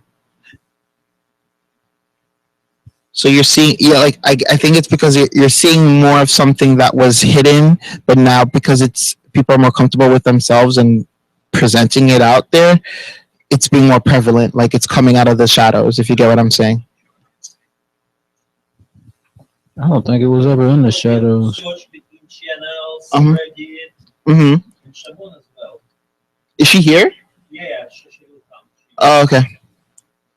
You know, it was never really in the shadows, but it's an agenda being pushed upon people, bro. It's not necessarily that people. So you mean like so you think do you think America is trying to convert our children into homosexuals? 70% of them Man, listen, they've been doing this for over 40 years now. Between the foods and the drugs and the sterilizations, you got to really research into that too, man. It's just they're trying to make. Well, I know that stuff. To provide I know all of that stuff. Just 2 weeks but ago. When it comes, I don't know. When it comes to homosexuality, I feel like I feel like I don't know. I don't think it's for maybe some people it's forced on them. I can only speak from my experience, and since I was like a fetus, like I've known, so it's not like anything that's like somebody forced upon me. Like, no, I wasn't molested when I was a child. No, like there wasn't like some like traumatizing experience that happened in my life. I was just like normal. Like it was a normal like life, I would think. Nothing like traumatic or lifetimey happened to me ever. And that's the majority of people too, man. So I just feel like I don't know. It just depends on people. People's stories are different. Like I know girls who kiss girls all the time, but they have no feelings for it. They just do it just to do it. So I see like how some people would feel like it taints like the authenticity of it. You get what I'm saying? Mm-hmm. But I would like Trump. Everybody can see here. And play more information. We just sitting and speaking with each others. We don't have any information to comment on. So as of right now, we're actually going to go ahead and play a video from Young Turks that talks about Donald Trump and his views on him right now. So let's go ahead and take a look. You see, Clinton violated the rules and advertised it like for his wife. 43-42 in favor of Hillary Clinton in Nevada. That's within the margin I of error. can't star that. There's no star underneath it. Now, Bernie Sanders does a little bit better so far. Yeah. We'll only add one. There's no star. Well, he did better than expected. Maybe it's like there, but we can't. Okay. So her husband was the last resort that she used. Wait, the last what, Kirill? Last resort that she used. Okay, the last one. Come over and help me out. I'm not such popular as you are. I don't have charisma as you are. Basically. So you're saying that she brought them out just to show them off to everyone, basically. All right. So yeah, that definitely adds to her win when it comes to the a lot of stuff on Reddit. Right? A lot of stuff. So I actually have some other tweets and stuff that's happening right now when it comes to Super Tuesday, because the results should be coming in an hour or so. But let's go ahead and post some tweets and see what people are saying about. How do you feel about the establishment coming out hard and attacking Trump? For me, mm-hmm. I just think that they do it because people like seeing Trump tackle them down, and it adds to their ratings, honestly, because they know Trump can handle it. I don't mean like the media. I mean like actual political figures. These are real politicians who are coming out against him.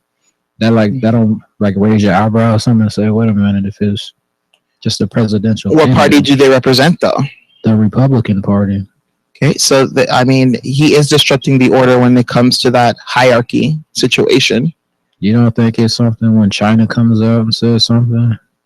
Maybe it could be, because he's always had a battle with China, as you posted in the video previously. He was talking about Japan. It was Japan?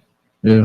Oh, but yeah, I've always heard him talk about China when it comes to like them not having good business practices when it comes to America and our deals with them. Anything besides a vote for Trump is about un-American as it's going to get, bro. If you don't like the system, you probably should vote for Trump. But right now, Bill doesn't show your optimism right now because he feels like there's still hope for Bernie.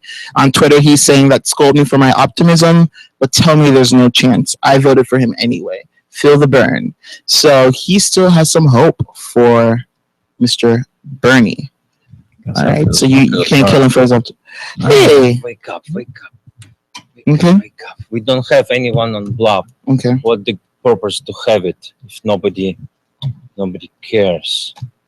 Okay, so you guys, I'm actually going to go ahead and post some more tweets that are coming in live on Super Tuesday.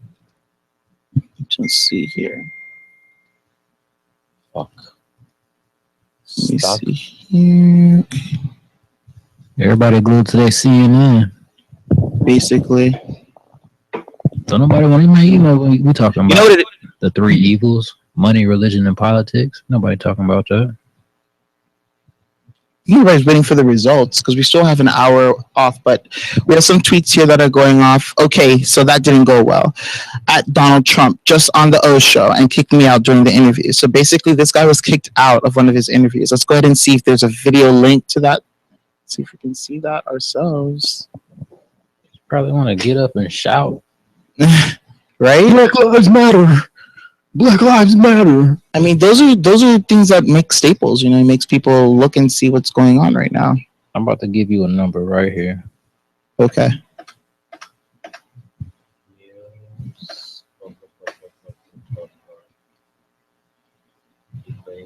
Why is this? You see that number? Hold on. Let me see. You just posted it in the DIN feed? Yep. What's that number for? Tell me. Enlighten me.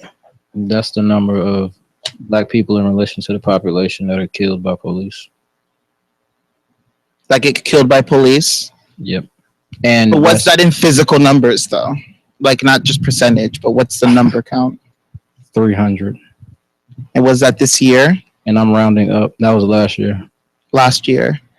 Versus how many others? What was the other minority? That was last year. And they didn't even have the statistic on those that were unarmed, which is far fewer than that. So wow. For that small of a percentage, why for less than 300 people do tens of thousands, maybe even hundreds of thousands of people have to embarrass themselves and a nation? Do you get this? We need to start thinking on bigger scales than what's really going on here. Mm-hmm. And Thomas Dillon actually feels the same way too when it comes to Obama. He says that Obama is making us less safe. So he has an issue with Obama and protests. So it's definitely, people are sick of the establishment. People just want to change when it comes to everything. Tinker says, oh shit, it's Super Tuesday, go vote, but not for Trump or Clinton or Cruz or Carson. Look, Saunders, Rubio, or I cannot ever pronounce this guy's name correctly. Kasich? Kasich. You know what it is? Because he's never on the media. People don't ever talk about him, so I never know how to pronounce his name. Like Tinker, that's funny. And it looks kind of weird. There's Rubio or Kasich. It was doing that during the Oscars too. It kept taking us off, and YouTube too. It kept kicking us out because it thought we were a live stream for the Oscars. But that is nothing. You can switch the channels. You can. No, it's settled. Okay. Mm-hmm. It's Fox. Okay, so let's go ahead and see what's going on CCTV America.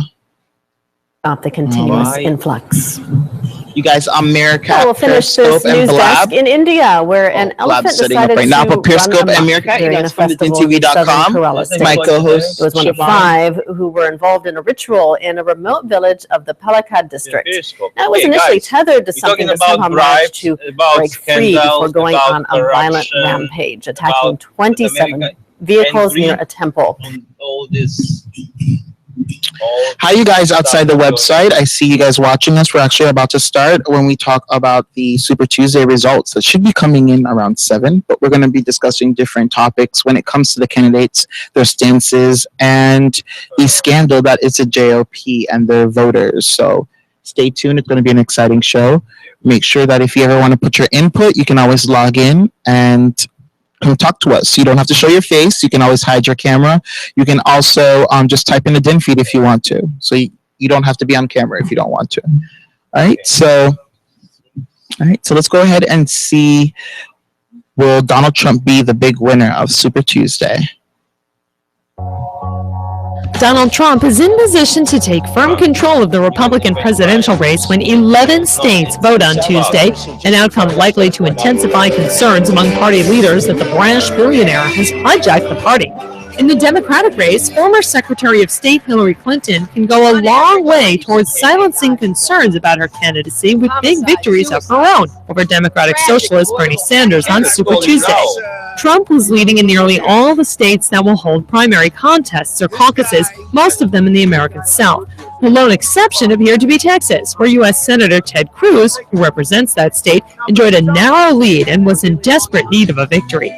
Super Tuesday is the biggest single day of state-by-state presidential nominating contests for the November 8th election to succeed Democratic President Barack Obama.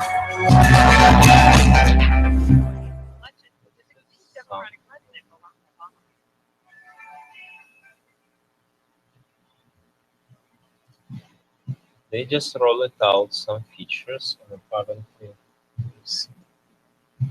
all the rest stopped to work. About the continuous influx.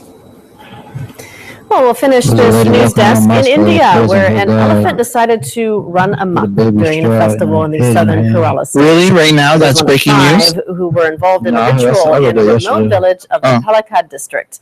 Now, it was initially tethered to something, but somehow managed to break free before going on a violent rampage, attacking 27 vehicles near a temple. Two mahouts tried to tame the All right, you guys, so we're about to start. I have my co-host Siobhan, and we are going to be covering the Super Tuesday results all throughout today. The results do start streaming in at 7.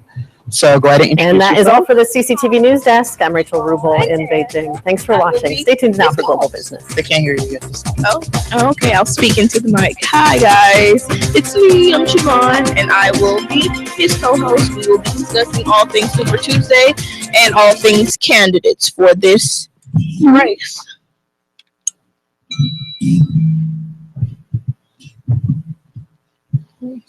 I'm still waiting for you to tell me how is Trump racist. Oh, yes. You're going to go ahead and give us an in-depth look in your I stance. posted all those links in the feed last time. But our user wants to know, and whatever our user wants. It was just some things he made, statements he made about Mexican Americans and those who are from. But Wes, let's have her log in. She's logging in right now. So you can see her name on the screen, and then we can get started on her, okay? He just wants me to say he wants me to say he's discriminatory and not racist, but that's just how I feel. I just want to know what makes you say that. People from there. Yeah, you have to speak into the mic because we can't hear you. I mean, we have a lot of comments on Facebook. Let's try bring people from there. Or we have. I will work with Facebook as. Okay, so right now our user is actually pointing out that we have a lot of traction going on our Facebook page. Just pictures that people are posting in regards to the candidates. I can go ahead and post those pictures for everyone to see. All right, but what do you look forward to today when it comes to? I just want to see by what percentage Donald Trump wins, honestly, because I've been looking and he's in the lead. I just want to see how far this is gonna go. Pretty far, I guess. Going to the White House, and then what?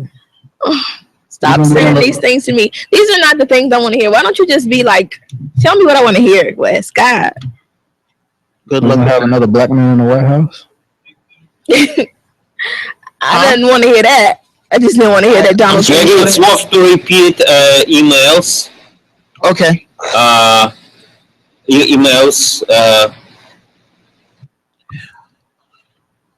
All right, so let's go ahead and get started here. Okay. All right, so go ahead and go through. All right, you guys, so we're going to go ahead and cover the different stances that the Republicans and Democrats that are still running today for Super Tuesday. So I have a schedule of the times in which the polls close. So I'm going to give you guys a rundown on that. In Alabama, it closes at 8 p.m. Eastern. Alaska, we have 12 a.m. Arkansas, we have 8:30. Georgia, 7. Massachusetts, 8. Minnesota, 9. So a lot of the states are closing out around 7, 8, and 9. Okay. So we should definitely start getting more users and more traction once those times come in. Because as of right now, Twitter is just full of pictures of people standing in line. So Harry Potter image.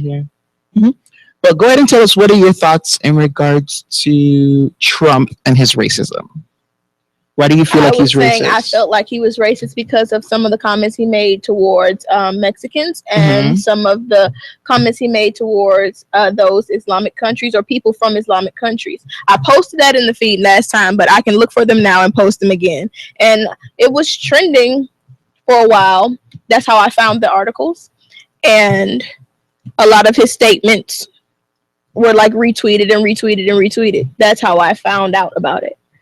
Okay, so you feel like he's racist. Okay, I can clean it up because I mean that's technically not the term. He is discriminatory. I won't say he's racist. He's discriminatory. To who, Mexicans or illegal immigrants? Likelihood becomes president. We lose to the Supreme Court for a generation.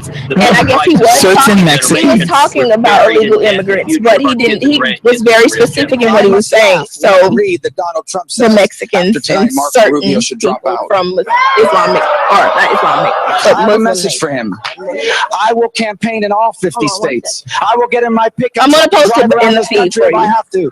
Before I allow the party. All right, you guys. So as Siobhan, We've got Team Fox coverage throughout the night. Our panel is here in New York City. Bill Hemmer is drilling down on all the states up for grabs tonight. Chris Wallace, Carl Rove, Joe. So I have a cool article here about Christie's Trump's endorsement and the splintering in regards to the Republican Party. So I don't know if you've noticed or not, but in regards to the Republican Party, it seems like it's been branching with two sectors.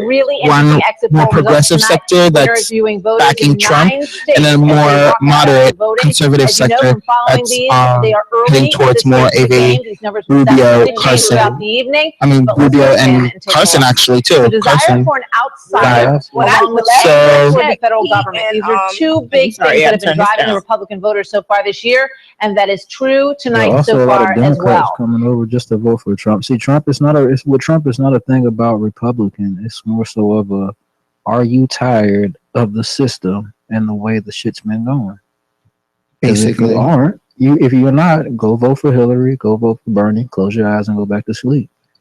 But if you're ready to do something different, because we don't have to eventually, you might as well vote for Trump. Did you get like links and stuff? Yeah. Okay, so just have those ready because I'm gonna be doing like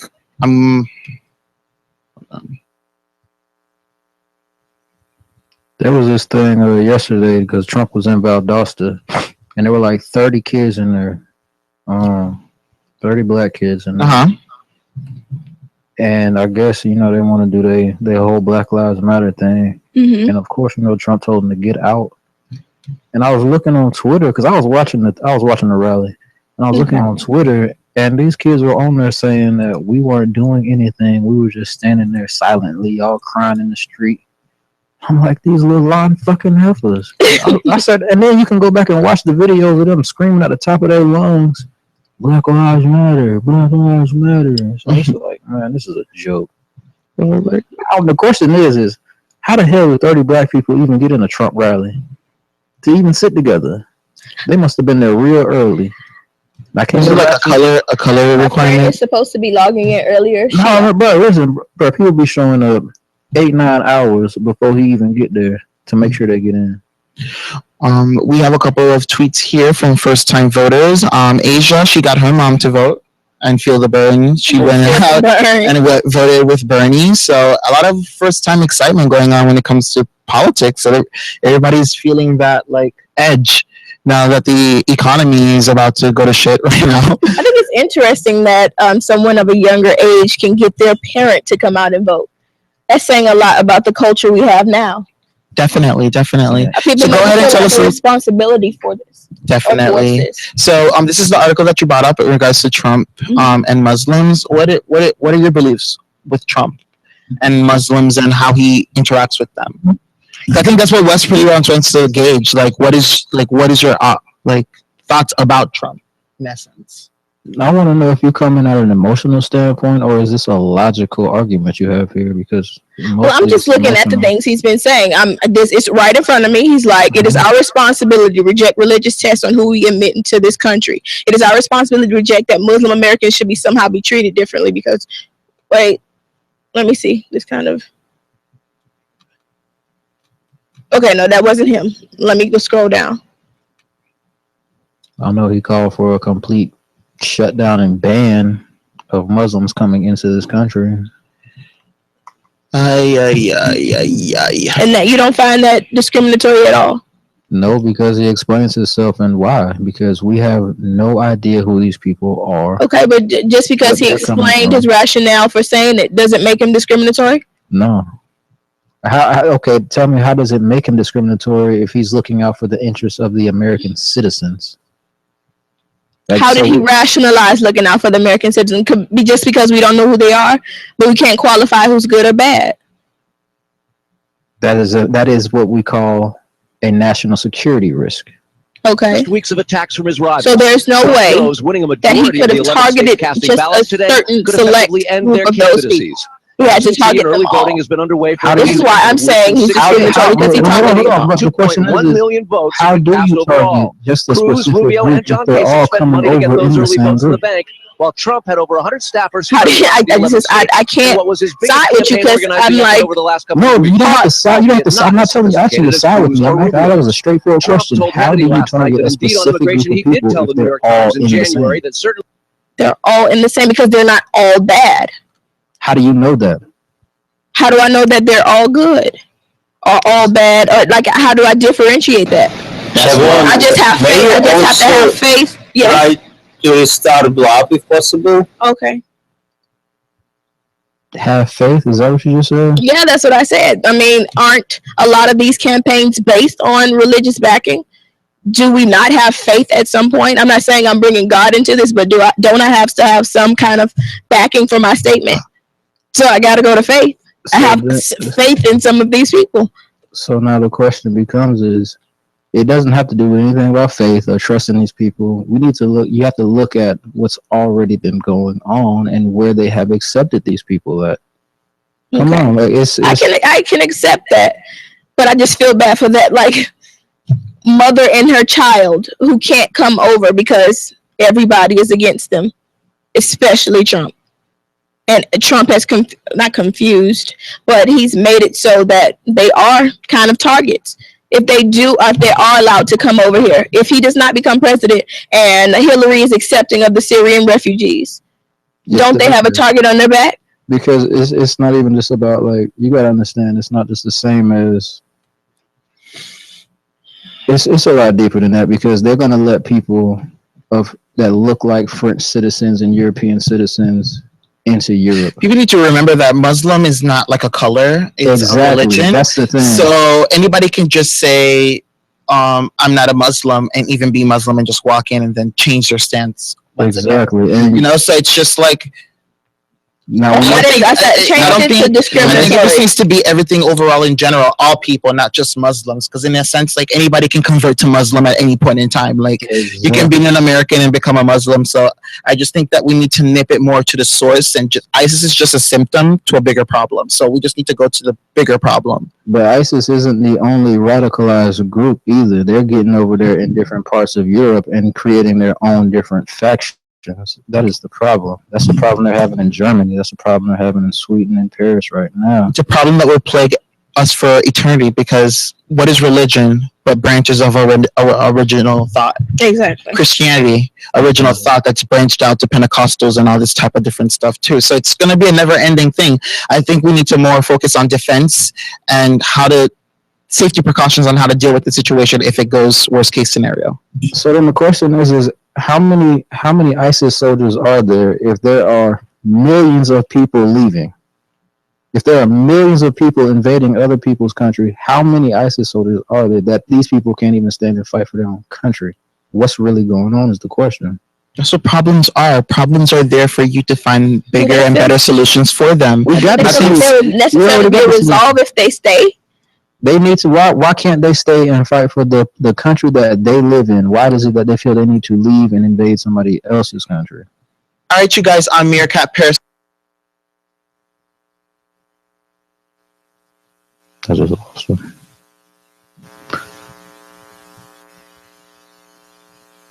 All these niggas getting kicked out of a Trump rally because they Black Lives want to matter. Instead of fucking standing in the street trying to convince white people that Black Lives Matter, how about y'all take your ass to the hood and stare at each other and convince each other that fucking Black Lives Matter? Niggas gonna be building walls. Yeah. That's right. And the sad part is, I was looking at the video when it was out there. Look, the black ass police officer telling them to get your asses the fuck out of here. Stare at each other. I can't hear y'all. Can you hear us now? Yeah, I got you, man. Okay. So basically what we're asking is your opinion in regards to like how do you handle a situation like that? Because Muslim is not something that you can identify by like visually. You get what I'm saying? You can only Let's try to bring users. Okay. We have a map. Let's call maybe. Okay. All right.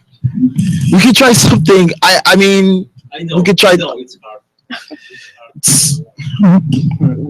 I mean, 92 users. Kevin can do but so much. Right. It's like I think I'm super charismatic. Like, there's also another agenda. 30 people watched in 90 people in 30 minutes watched this topic: bribes, corruption, Super Tuesday. Nobody came. Mm-hmm. I think it's because they come in, they see the one-way conversation. It's just like, yeah, and they're on their phones because I can see it here. They're all on their phones on the site, and they can't hear this. It says mobile. Like, oh, we can hear you. We can hear you. We're talking about something else. But yeah, the site's packed. It's just mobile users. There's like 6 of. See, look, it's split. Yeah. Mobile users. So it's just like once we get the platform working for that, then. Maybe, Have a jealous. I don't know. All right, hey everyone, we're here covering Super Tuesday today. Hey Nectar and Vagelis, thank you so much for joining us today. All right, so we're actually okay. So then the question is, say we let in 30,000, 40,000, 50,000 of them, wherever we gonna put them in South Carolina, Minnesota, wherever. And they let them in. I don't think it's gonna be letting somebody in. You know, you let them in. They have no social security number, so they already at a better advantage than you. They can run and they can hide. They have to pay no taxes. They can easily get guns a lot easier than you can because you're probably not old enough to even have a handgun. So now you have people who are able to do whatever they want to in a land that they were not born in. They actually have more freedom in the land than you have right now. So now you let these people over here, and out of those 30,000 of them, 5% of them start wreaking havoc. Actually, I'm never like disagree with you. It's only taking 2 in San Bernardino, and these are people the FBI were following for years. Okay. These are people the DHS have been following for years. It only took 2 people to kill 14.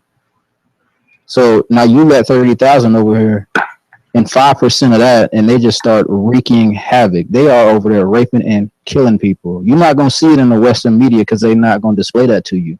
Right. You really have to get on RT and look into this because they are really over there wreaking havoc. The Germans are pissed. They rape people all the time over here.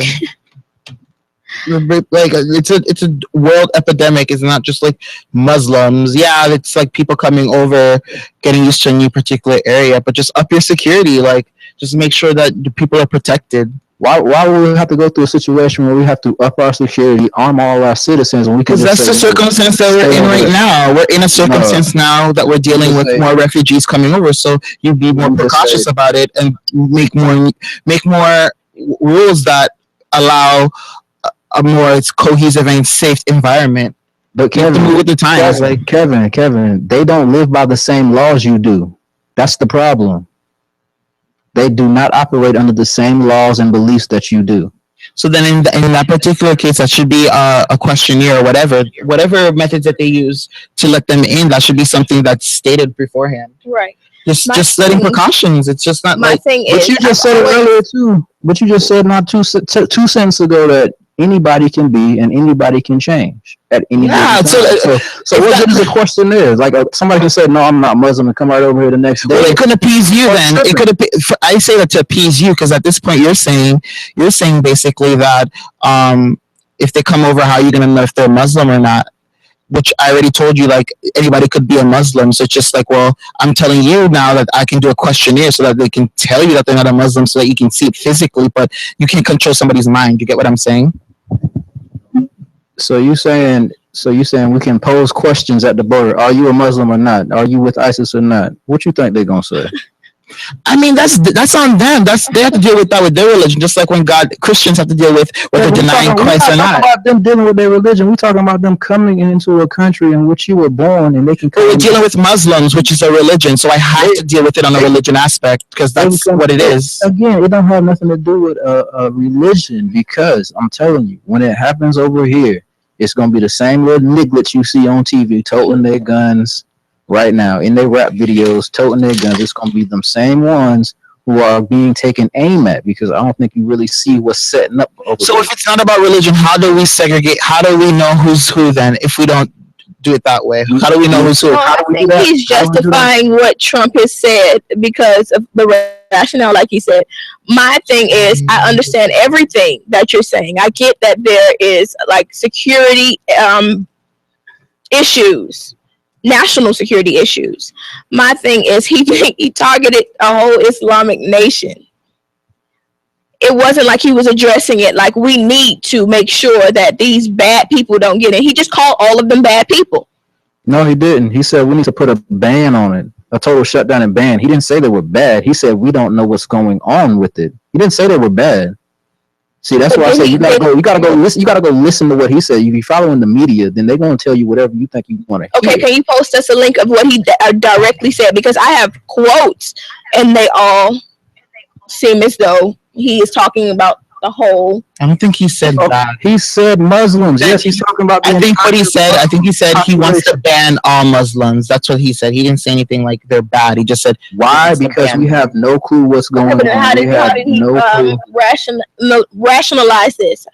I'm telling you right now. This is how he I'm telling you right now. This is how he rationalizes it. Because we don't know what's going on. We have no clue to know who they are, where they come from, and what their intentions are. That is a big ass risk to anybody. That's a big risk to you. No, I get it. I get it. That's how you rationalize that. He didn't say that because all the Muslims are bad people. No, he said we need to stop that right there because we don't know who they are.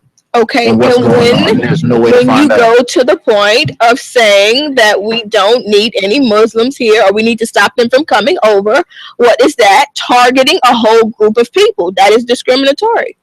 That's targeting a whole group of people who don't want to fight for where they're at. Okay, the point. Can we agree that it's still targeting a whole group of people? I get but Siobhan, how is it targeting somebody when they're the ones that are doing it? That doesn't make any sense. You're saying, okay, I can understand if everything was peachy keen and it's all good. But anybody targeting, if they're he's talking about Muslims, he's talking about Muslims. There's no target. I don't know how to make him understand what I'm trying to. It's just from. No. I'm just saying, like in a sense of like it's Muslims. It's just like I don't get what you're saying, because you're saying he's targeting them. No, they're the ones that are doing it. He's just pointing at it and saying, no, we need to cut that off right there. He's not targeting. You want him to maybe be specific, like say ISIS? We need to stop That's ISIS. what I felt like he should have said. Okay, but again, I just told you, like ISIS only applies to over there, because ISIS really stands for the Islamic State in the Middle East, whatever the shit stands for, in Saudi Arabia, whatever. Okay. No, it's in Iraq and not Saudi Arabia. That's what ISIS stands for, and ISIL stands for Islamic State in the Levant. So ISIS is more of a locationary name. So they can come over here and they can call themselves whatever they want. See, it goes back to the law they live by. They do not operate by the same law as you do. They believe you shouldn't even exist if you don't believe with them. Those are the extremely radical ones, and the ones who can keep it at bay still believe the same thing. So at any given moment, you can radicalize. Now I got some little lady on this little girl on here saying that. She's saying that to people that Donald Trump and other people need to calm down on the way that they talk, because she says something along the lines of this: if you're looking to stop, but he does. But I'm sorry, continue. If she says something along the lines of this: if you're looking to stop radicalism, then by talking about it the way that he does, it only makes them radicalized. So, in my right mind and understanding how people talk and the way they think, What she is really saying to everybody is this: at any given moment and at any given time, anybody who is under Sharia law, they can radicalize, and they most likely will if they don't like what you say. Now, is that not a security risk? I'm not denying that it's a security risk. So let them stay their ass. So let them stay their asses over there. Matter of fact, push them back to where they came from and let them fight for their land. As the leader of the free world, you have to be cognizant of the way you phrase things. And what he did. No, he don't. No, what do you mean? No, he doesn't. Not if you tell him the truth. All he did was tell the truth. If it hurt your feelings, I'm sorry. Okay. I mean, okay. That's all I can say to you is okay. But it's true. Like, he's not targeting nobody. It's not like he just said, okay, out of nowhere, we're going to pick on the Muslims. No, the Muslims are migrating to countries that are not theirs. They're not staying and fighting for their land. Mm-hmm. They're not staying and fighting for their country and fighting for their beliefs. Now, if it's enough to drive out millions, how many they're fighting? How many people are over there really wreaking havoc if it's enough to drive out millions of grown men? We ain't talking about women and children. You need to go look at these pictures. These are grown honestly, men. Don't you think they would have left to come to a promised land whether or not there was like militant groups anyway? Not if you understand the agenda was being pushed upon the whole world right now. And that agenda I don't think you honestly believe that. If someone from a third world country had the opportunity to come to America or some nation where they could have some kind of liberalization, then why would they not? The question is not why wouldn't they? It's how they gonna get here if they all the way across 2 oceans. You gotta bring. That means we have to literally go get them and bring them here. That's what you're telling me. They gotta walk as close to the ocean as we can and wait for us to pick them up.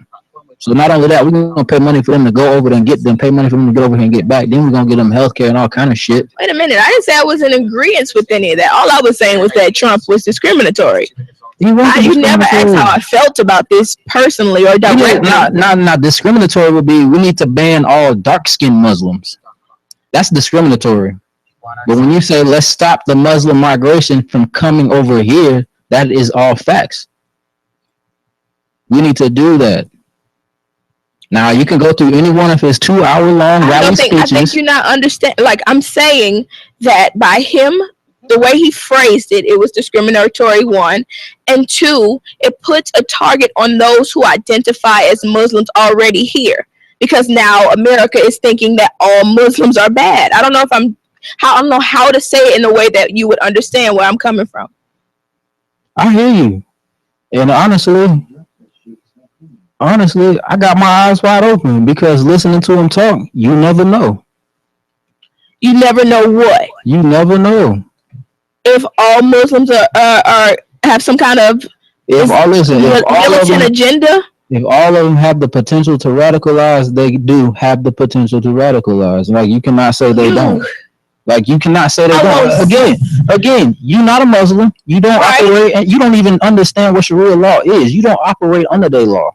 You don't even know what that is. Right. So how can you say, how can you know? That's crazy. How can you even try to vouch for something you don't even know nothing about? I did in that particular stance, it's like saying, I want to ban all murders. It's like, how do you know who's a murderer, who's not until they actually do it? I'm beating exactly. So we're gonna wait till so. In other words, let's bring them all over here, and then we'll ban ISIS once they done shot up. We're not saying. I mean, before they even got here, people were shooting up their own cities. Like look at high school mass shootings, and look at Sandy Hook. Look at all these different places. They weren't part of ISIS, but they were shooting up places. But Kevin, we had this conversation a couple of days ago. There's a difference in a couple white boys shooting up their high school because they were picked on than people who have this religious belief that anybody who doesn't believe and agree with them should die. That's a big difference. Because at the end of the day, them 2 white boys killed themselves. But death is death. They both died. I mean, in all instances, death was made. So, like, no shit. Regardless of what it's just I like how you completely just skip over everything else. What do you mean? I like how you just completely skip over the fact that, okay, 2 white boys who bullied and picked on, go shoot up their school. Yeah, Understandable. the reason Not why cool. that's bad is because people died, just as is Not ISIS cool. when they shoot up anywhere. I don't care what they believe in. I don't Not care what cool. you did. You shooting and killing anybody is bad, regardless of what your stance or Nobody belief didn't is. say that wasn't bad. Okay, We so talking that's what about- I'm we saying. talking I about the- we don't talking about the correlate. I basic- don't correlate we like talking that. about the like, Kevin. We're talking about the that's why basics this here. person is better than Ain't nobody saying nothing about being better. We're not talking about death. Everybody knows death is bad and violence is not good. We're talking about the basis and the premise of why it's being done. Okay, you get bullied, you get picked on, you get fed up to a point, so much so where you go shoot your school up and then you blow your own head off. That's how they ended theirs. But if your whole belief is that we can radicalize, We're actually online broadcasting Just a second, talking Wes. to fellow Democrats, Republicans, all different people from all walks of life, discussing the recent results that are coming in from the Super Tuesday. So we were hoping maybe we can ask you a couple questions and see what your thoughts are about the candidates that are in the running right now. All right, so if you don't mind, I'm going to place you on a brief hold while I put you live on air, okay? Thank you so much. Beautiful. Okay. Okay, so you are live now. I'm going to go ahead and introduce you, okay? Good. Hi, everyone on DINtv. I have a special guest with us. She's going to go ahead and discuss different things in regards to the candidates that are running as of right now. So we have Trump, Cruz, Rubio, also Clinton, and Kasich, and Carson. So in regards to those candidates that are running right now, who do you see as a big winner coming out in regards to the Democrats with Hillary and Clinton? Hillary Clinton and Bernie Sanders. You mixed up the Republicans and Democrats when you just mentioned the list, and what today is a primary election. Okay. So today is where the Democrats select their, I call it the beauty contest winner. The Republicans select their beauty contest winner, and then it's November when the two parties vie against each other. So today, the Democrat, because I'm chair of the Democratic Party in Alabama. Okay. Today, we're very excited about the fact that we have two extremely competitive candidates. Definitely. We have, I think both have been in the state of Alabama now multiple times, and both are energizing our Democratic base and Democratic voters. We've had news of lots of good turnout today. Definitely. So that's always very helpful when you have a good turnout at the polls.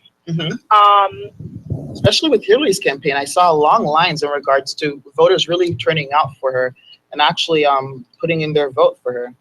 Yes, I think both Hillary Clinton and Bernie Sanders have energized voters. Bernie Sanders has been particularly popular among the young voters. He has really captured the college-age students and the young voters. Hillary Clinton has a more traditional base of African-American voters and some of the older traditional Democratic voters. And so each one has spoken to a different base. Now, based on the polls that I see, it's expected today, I think, with some 12 primaries thereabouts, it's expected that the states that have the higher African American populations will usually be big winners for Clinton. The states with lower African American populations will probably be won or close votes with Sanders. And so it's going to be interesting to see at the end of the day how things shake out in terms of delegates, because that's what ultimately matters here, is how many delegates you pick up to win the nomination. Definitely. Because especially a great point that you touched on was Bernie's influence when it comes to millennials. We see a huge rise in people talking about politics and actually getting into the game and wanting to make change. That's right. And Bernie seems to be bringing that out in a lot of people. But a lot of people, millennials, don't seem to be attached to Hillary as quickly as they did with Bernie. Do you have any ideas as to why she's not really touching that demographic? Well, probably they don't know her. She, of course, was very present in politics when they were much younger. Her husband was president, but that's been a while, a while ago. And so, by virtue of the fact that her husband was president, and they served 8 years in the White House, and she worked on health care reform then during President Obama's term, she's been the Secretary of State. And, I think the older voters are, the more they've been exposed to Hillary Clinton, whereas the younger the voters are, the less they've been exposed to her. And so they probably have just been captivated by Senator Sanders and his, I think his interest in the revolution. I mean, I think that's when you're young, you believe in those things. So. We have another question. How do you feel Sanders could have gone about or can go about addressing the African American culture more, or getting the African American vote? I don't want to speak for his campaign because I'm certainly not calling the shots in his campaign. Right. He obviously got a very late start in organizing his campaign. I mean, Secretary Clinton was very well organized. Having run in 2008, she still had a structure in place by virtue of her husband having served as president. They still had contacts in every state and in every demographic within the states. They held on to those contacts, and that has been extremely important for them in this race. Now, Senator Sanders apparently started just like right out of the box a few months ago and did not have that organization in place. It's amazing to me that he has done what he's done in such a short time period. And I think, that shows that democracy works. People do get out and make decisions, and they do read up on candidates. And so in terms of saying, what could Senator Sanders have done to have more appeal to the black community? Probably needs to have been out there longer with the black community, just forming a structure. So I don't know that timing's probably his worst enemy. Okay. Definitely. One of our viewers here, Vinny, has a question for you.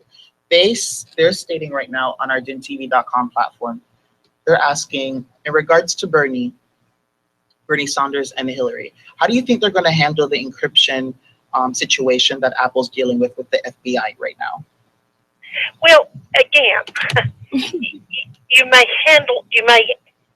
differ on what you say to that question when you're a candidate versus what you do if you become president. Correct. And a lot of people say and do one thing when they're candidates. They say and do something else when they actually get in office, because not only do they have to work with a competitive, sometimes really Congress that's totally opposite them, but oftentimes they are privy to much more information once he or she becomes president. So sometimes knowledge causes you to have a better grasp on what needs to be done or not done. Definitely. One of the things that really surprised the nation actually is Trump's rise in the Republican Party right now. What do you think has people so attached to him? Because he has those voters going out and voting for him, so he's doing something. Because I feel like when it comes to Bernie and Trump, they hit that millennial demographic really well. So why aren't the voters coming out for Bernie as much as they're coming out for Trump in those aspects? Well, I think you've got two totally different parties. and like I said earlier, Hillary Clinton has built up a grassroots organization for years now that she has utilized in this campaign.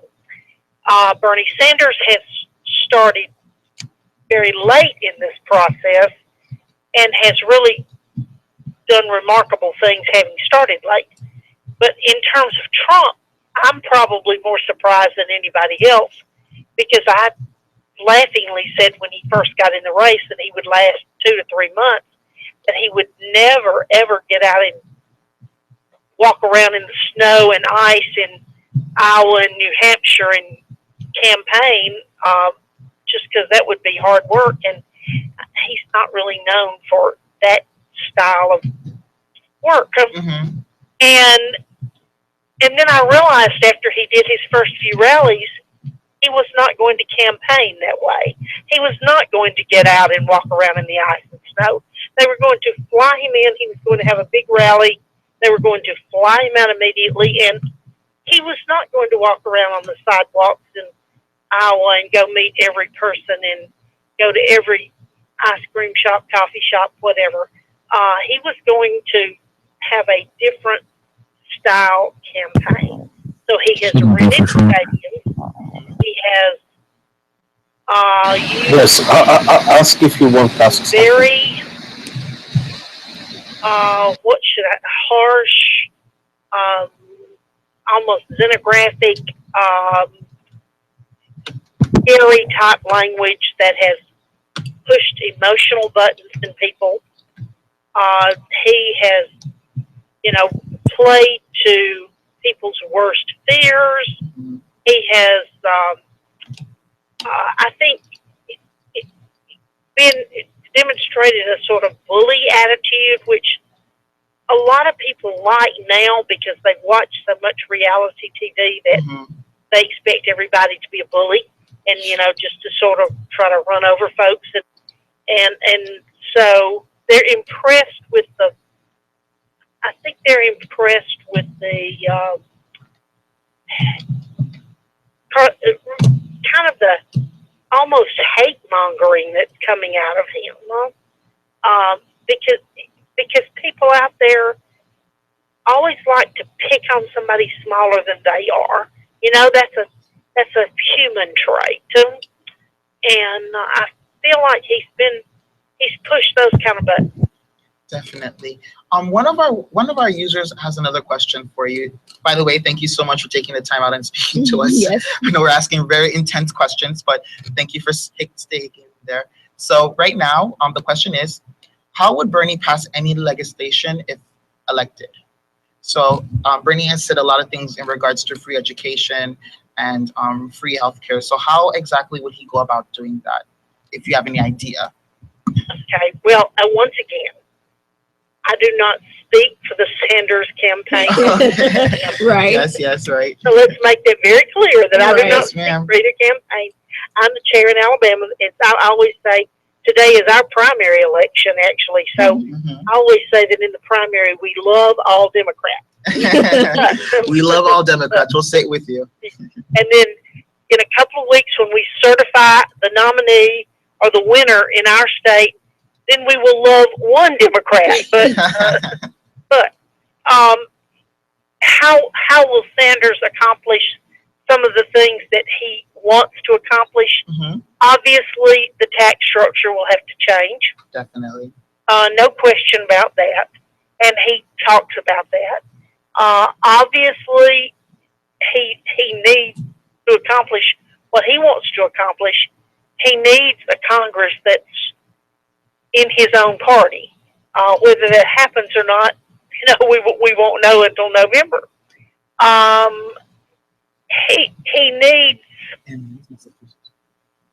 I think, to accomplish what he wants to accomplish, he needs a revolution, which he says repeatedly, but it's going to take more than just people walking in the streets carrying signs revolution. It's going to take absolute, and Alabama's no stranger to revolution. We are You have to be in it to win it. You have to definitely put the action where your tweets and Facebook posts are going to. Absolutely. Talk is cheap. Definitely. But when you get out and act, then suddenly you will alienate people, even some of your friends. And so it's not as easy to act as it is to talk. And so therein, I think, is a dilemma for him, is getting people involved enough to really get to want to. I think that's one of Bernie's main hurdles that he has to jump. Getting that initial fire that really makes us feel the burn to want to go out and vote. So a lot of people are very passionate about Bernie, but social media wise, they'll retweet his facts, they'll retweet his past accomplishments, but they won't go out there and vote during these primaries. So, right. Well, now the 4 early states, caucus and primaries, the young people have gone out, and a lot of people have gone out, and with the exception maybe of South Carolina, a lot of people have gone out in each age group, but it's going to be hard. There's no question about it. It's going to be hard to transform his ideas into reality. Like anything, like Rome wasn't built in a day. And I know you don't speak for the Bernie or Clinton campaign, but there was some news that broke in regards to Bill Clinton going into one of the polling places in Massachusetts today, breaking election law. What are your thoughts about that? Because a lot of people have been talking about Hillary Clinton's tactics in gaining these voters and getting these votes. How do you feel about that story? Well, I'm not familiar with that story. Okay. You've just told me something I am not aware of. So it's hard for me to react to something that I don't know about the details. Okay. Each state has laws that apply to who can be in the polling place and what they can do. Now, in Alabama, our laws are that candidates can't be inside of the polling place handing out any literature. The only time they can be in there is when they are voting themselves. Now, they can appoint poll watchers, people to watch the polls to make sure that no one does anything that is illegal or, that would in any way damage their chances. But each state would certainly have its own laws regarding how far away you would have to be from the room where you cast your ballot to actually campaign. We have a law with regard to how many seats you have to be away from the polling place here in Alabama. I don't know about Massachusetts. I do know that when I was Secretary of State, we had news media that got very upset because we would not allow them to go into the room where people were voting and film those people voting. But the reason we wouldn't is because if you're casting a secret ballot privacy, and someone is peering over your shoulder with a camera, then the chances are good, unless you really throw your body across your ballot, you don't have a secret ballot anymore. Is anything sacred anymore? Right. So, again, before I don't know anything about Bill Clinton going in polls in Massachusetts, so I can't really react as to what he was doing or not doing. I have a question. What do you say to the Alabama residents who feel as though their vote does not even count? It's like this vote has gone all the way to the delegates, and it doesn't matter whether we vote or not. This goes to Hillary. What do you say to those people? Well, an election is something that I call an opportunity for people to truly participate in a democracy. An election is not only an opportunity for people to participate in a democracy, but it is an obligation for us to make our voice heard. People died, people fought, people bled, people worked hard to have the right to vote. And so when someone chooses not to go vote, or when somebody says, oh, my vote doesn't count, I'm not going to bother with that, then what they've really done is just stopped having a process. They don't even believe in, quite frankly, doing what is necessary for a democracy. So if you choose not to participate in the basic form of democracy, which is going and casting your ballot, then you are saying, I am supportive of a dictatorship or whatever form of government, because I'm not willing to do what's necessary to keep a democracy. Definitely. And I first off, Nancy, we appreciate you speaking to us, because That's what about the Democrats voting for Trump. we're made for millennials by millennials. It's a new way for you to be able to talk about topics like this, being as nowadays with social media. Kevin, about question from West.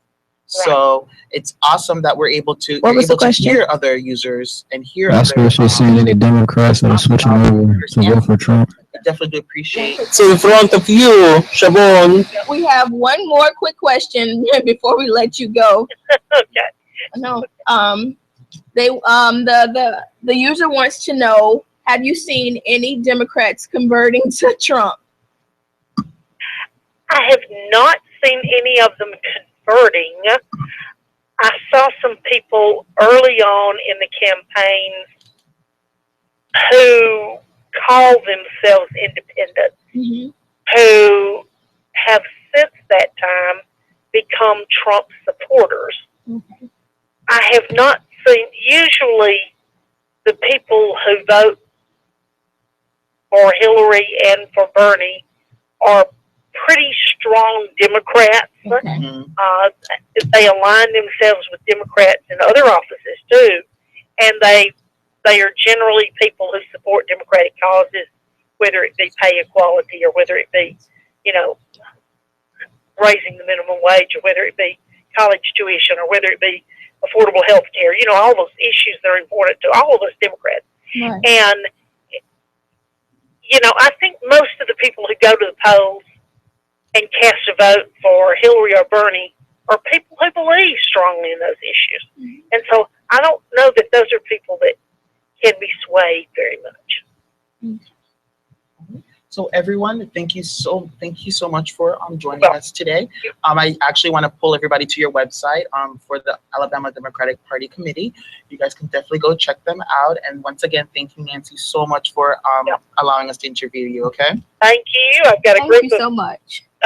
You'll appreciate the fact that I work with Global Ties some, and awesome. They occasionally send the Department of State sends visitors here to our office. So right before I took your call, a group of attorneys from Russia came in because they want to see how the process works here today. So we're about to go talk to them. So. Awesome. We love us some Russians, right? All right then. Thank you so much. Thank you. Make sure you check out www.DINtv.com. Okay. Okay, I will do that. I've heard of you, so I'm looking forward to seeing what you. Definitely. Put on there. Okay. Bye. Thank you. Bye-bye. We should have let her keep talking about Trump. She had more to say about Trump than she did about Bernie.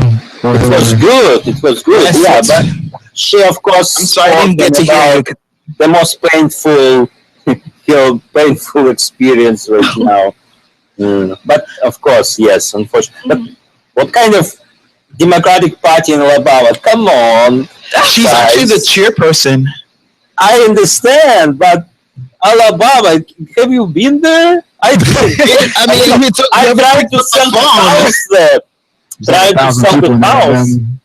No, I like Alabama, but it's just very specific place. Right. So yeah, but honestly though, if you really peep that, she had more to say about Trump than Bernie and Hillary combined, and y'all cut her off. She would have kept going for hours. For hours? For hours. She gonna vote for Trump. She gonna vote because she know everything about him. She know exactly how she. I have to keep asking. Do you actually believe what you say? When you say you weren't listening. Like I listened. I was listening. She had quite a bit to say, but it didn't seem like it was all in the air of positivity. It wasn't necessarily negativity. She was really speaking on exactly how Donald Trump attracts his audience, and I mean, she had it down to a T. Like she been studying the man, been watching the man, and been like debating whether she's gonna vote for him. I would hope so. If I'm interviewing her, she gotta know her stuff. She can't tell you about Bernie. Bernie doesn't have a chance in Alabama, honestly. You know. Yeah, this Southern. She already said that most of the votes have already not most of the votes, but most of the the states that are predominantly black, and Hillary has most of the black votes, so they have already kind of been going to her. All right, so and I think it's smart of her to know what's happening on the Republican side, considering she's Peter's a Democrat and she's pushing her agenda. She don't know what's going on the Republican side. But she knows what's going on the Trump side. We didn't get a chance actually to ask her about Ted and Marco. I'm calling them by their first names like I know them so well. She would have said, "I don't know about them too." I'm telling you, listen, she gonna have the same phenomenon everybody else gonna have. I kind of want to know her take on how, why they are so close in second. What's different? It was good interview anyway. Yeah, it was. Well, I try, do a little thing here and there, Oh, here I go. Okay. I didn't want to set Wes on that lady. She sounded too nice. Yeah, I was like, please, Wes, don't say sound anything. too intense. Oh my so God. Sweet. She's okay. We can take you, but not everybody else. You're not everybody's cup of tea, I'm sure. You're feeding into his ego right now. He loves that you're saying that right now. I already know who I am. I already know who I am and how I affect people. It ain't nothing new. I upset people. No, he doesn't. I said I think he's just smart. People don't understand smartness sometimes because it's like too intense for them right off the bat. Okay. Too truthful. I mean, at least you're true. I did just post something in there. Okay, let me see what you posted. Got to be watching that DIN feed, man. Our boys sending us stuff. Hold on. All right, I see you. I got you right here. All right. So after Paul Ryan funds visas for 300,000 Muslim migrants, House Republicans give him standing ovation. Okay. Okay, so it seems like that's a lot of people. It's a lot of people. Okay, last mouth. Wow, my mouth. Okay, the last month, House Speaker Republican Paul Ryan successfully pushed through Congress his 1.1 trillion omnibus. Is how you pronounce it? Omnibus spending bill that funds visas for nearly 300,000 temporary and permanent Muslim migrants over the next 12 months. Okay, so you get any tax credits? No. So what you want? All of his articles are geared to. It's like because I see you with the loaf of bread and I don't have one. I'm gonna take it. Then none of us eat. Like I don't know. My morality won't let me do that. I feel like he makes perfect sense. This is something. When Daniel was even here, we talked about this, and it's like this is an issue. Should we let these people come over here if we feel like it's going to be this big national security issue? We dealing with a lot, but we dealing with a lot too.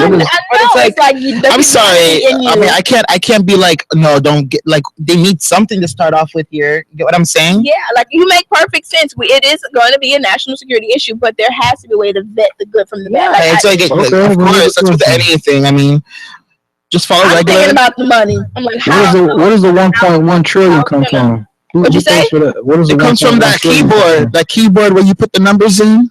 You put the numbers into that virtual bank account that America has on the back end, but on the front end, that's gonna look like a tax on you, and you won't even see it. Like that $650 coming out if you ain't got no health insurance. Well, either with Trump or Bernie, I don't think anything's gonna change when it comes to corporation policies and those type of things if Hillary comes into office. Honestly, I don't think that's going to be her issue. Apparently, that's what it's looking. That's going to be the furthest thing from her mind when it comes to corporate corruption. I think she's going to focus more on ISIS, correcting that issue, and then she's not going to focus on ISIS because she funded them. She's been funding them over the past 16 years. Yeah, but you know what, we Americans, we like making messes and then fixing them. Well, so sleeping. So she probably wants to do that just so that her name doesn't.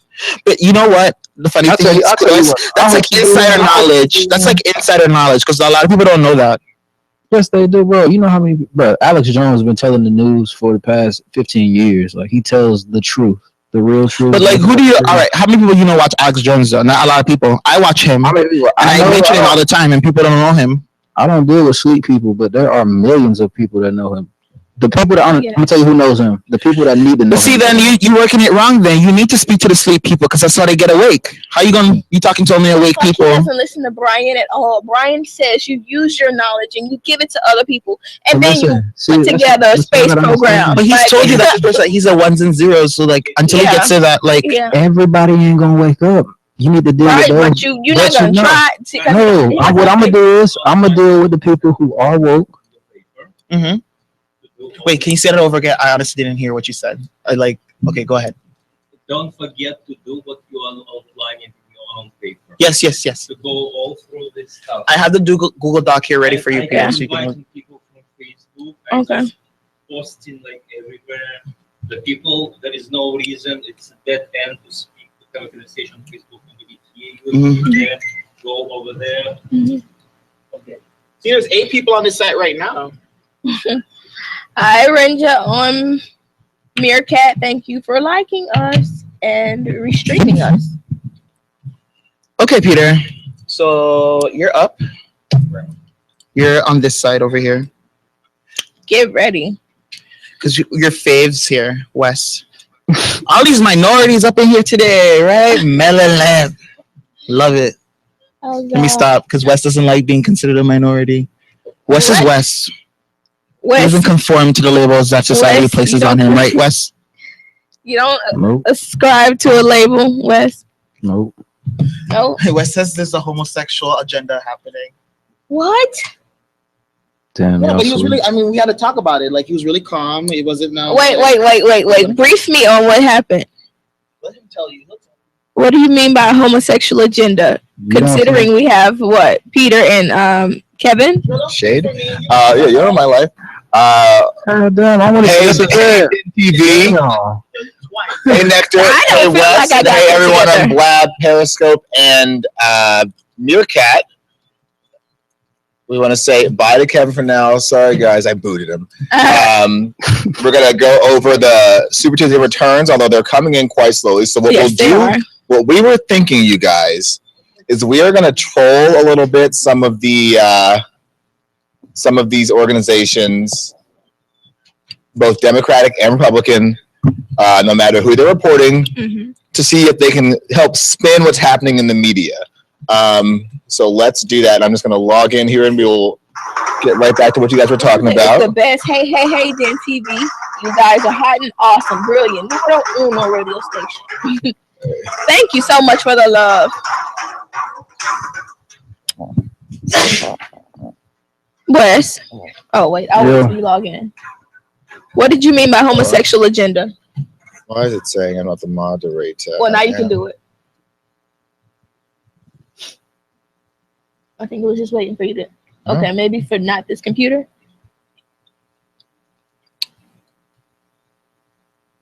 I don't know. So, by the way, folks. By the way, folks started to report the results. Okay. Yes, perfect. Cool. It's not letting me in as a moderator. FYI. Just a moment. We're getting results. We're going to be streaming those for you guys. Although at this point, I don't know if there'll be any real shocks. I think it's going to be a Donald Trump and Hillary Clinton victory night. That's what it's been panning out to be. Yeah, for the last couple weeks. I'm gonna Either I fix it. The panel, Brooke Okay, Noon, thank you. Steve Hayes, Dana Perino, Juan Williams, Charlie Hurt from Washington, nationally We're listening syndicated in radio right now talk from show a live host and stream. columnist, Megyn Kelly. with Blaze TV joining us. Donald today. Trump will win the Georgia Republican primary. Who saw that Breaking coming? here that Georgia is. What are y'all gonna do when this man becomes in president? big Stop numbers. saying when. That was You expected better. going He's in. right. But as Listen, he takes up if you're these joining states, us on- it's going to be interesting to see how dominant he is tonight. It is, Brett, and Okay.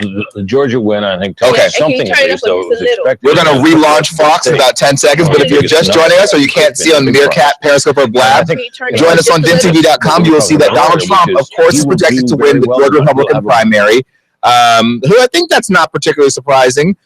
Georgia, of course, is a southern state, very conservative, have their own set of values, and Donald Trump has really sort of wooed the conservative vote. So kudos to him on what they're calling as the first win of the night.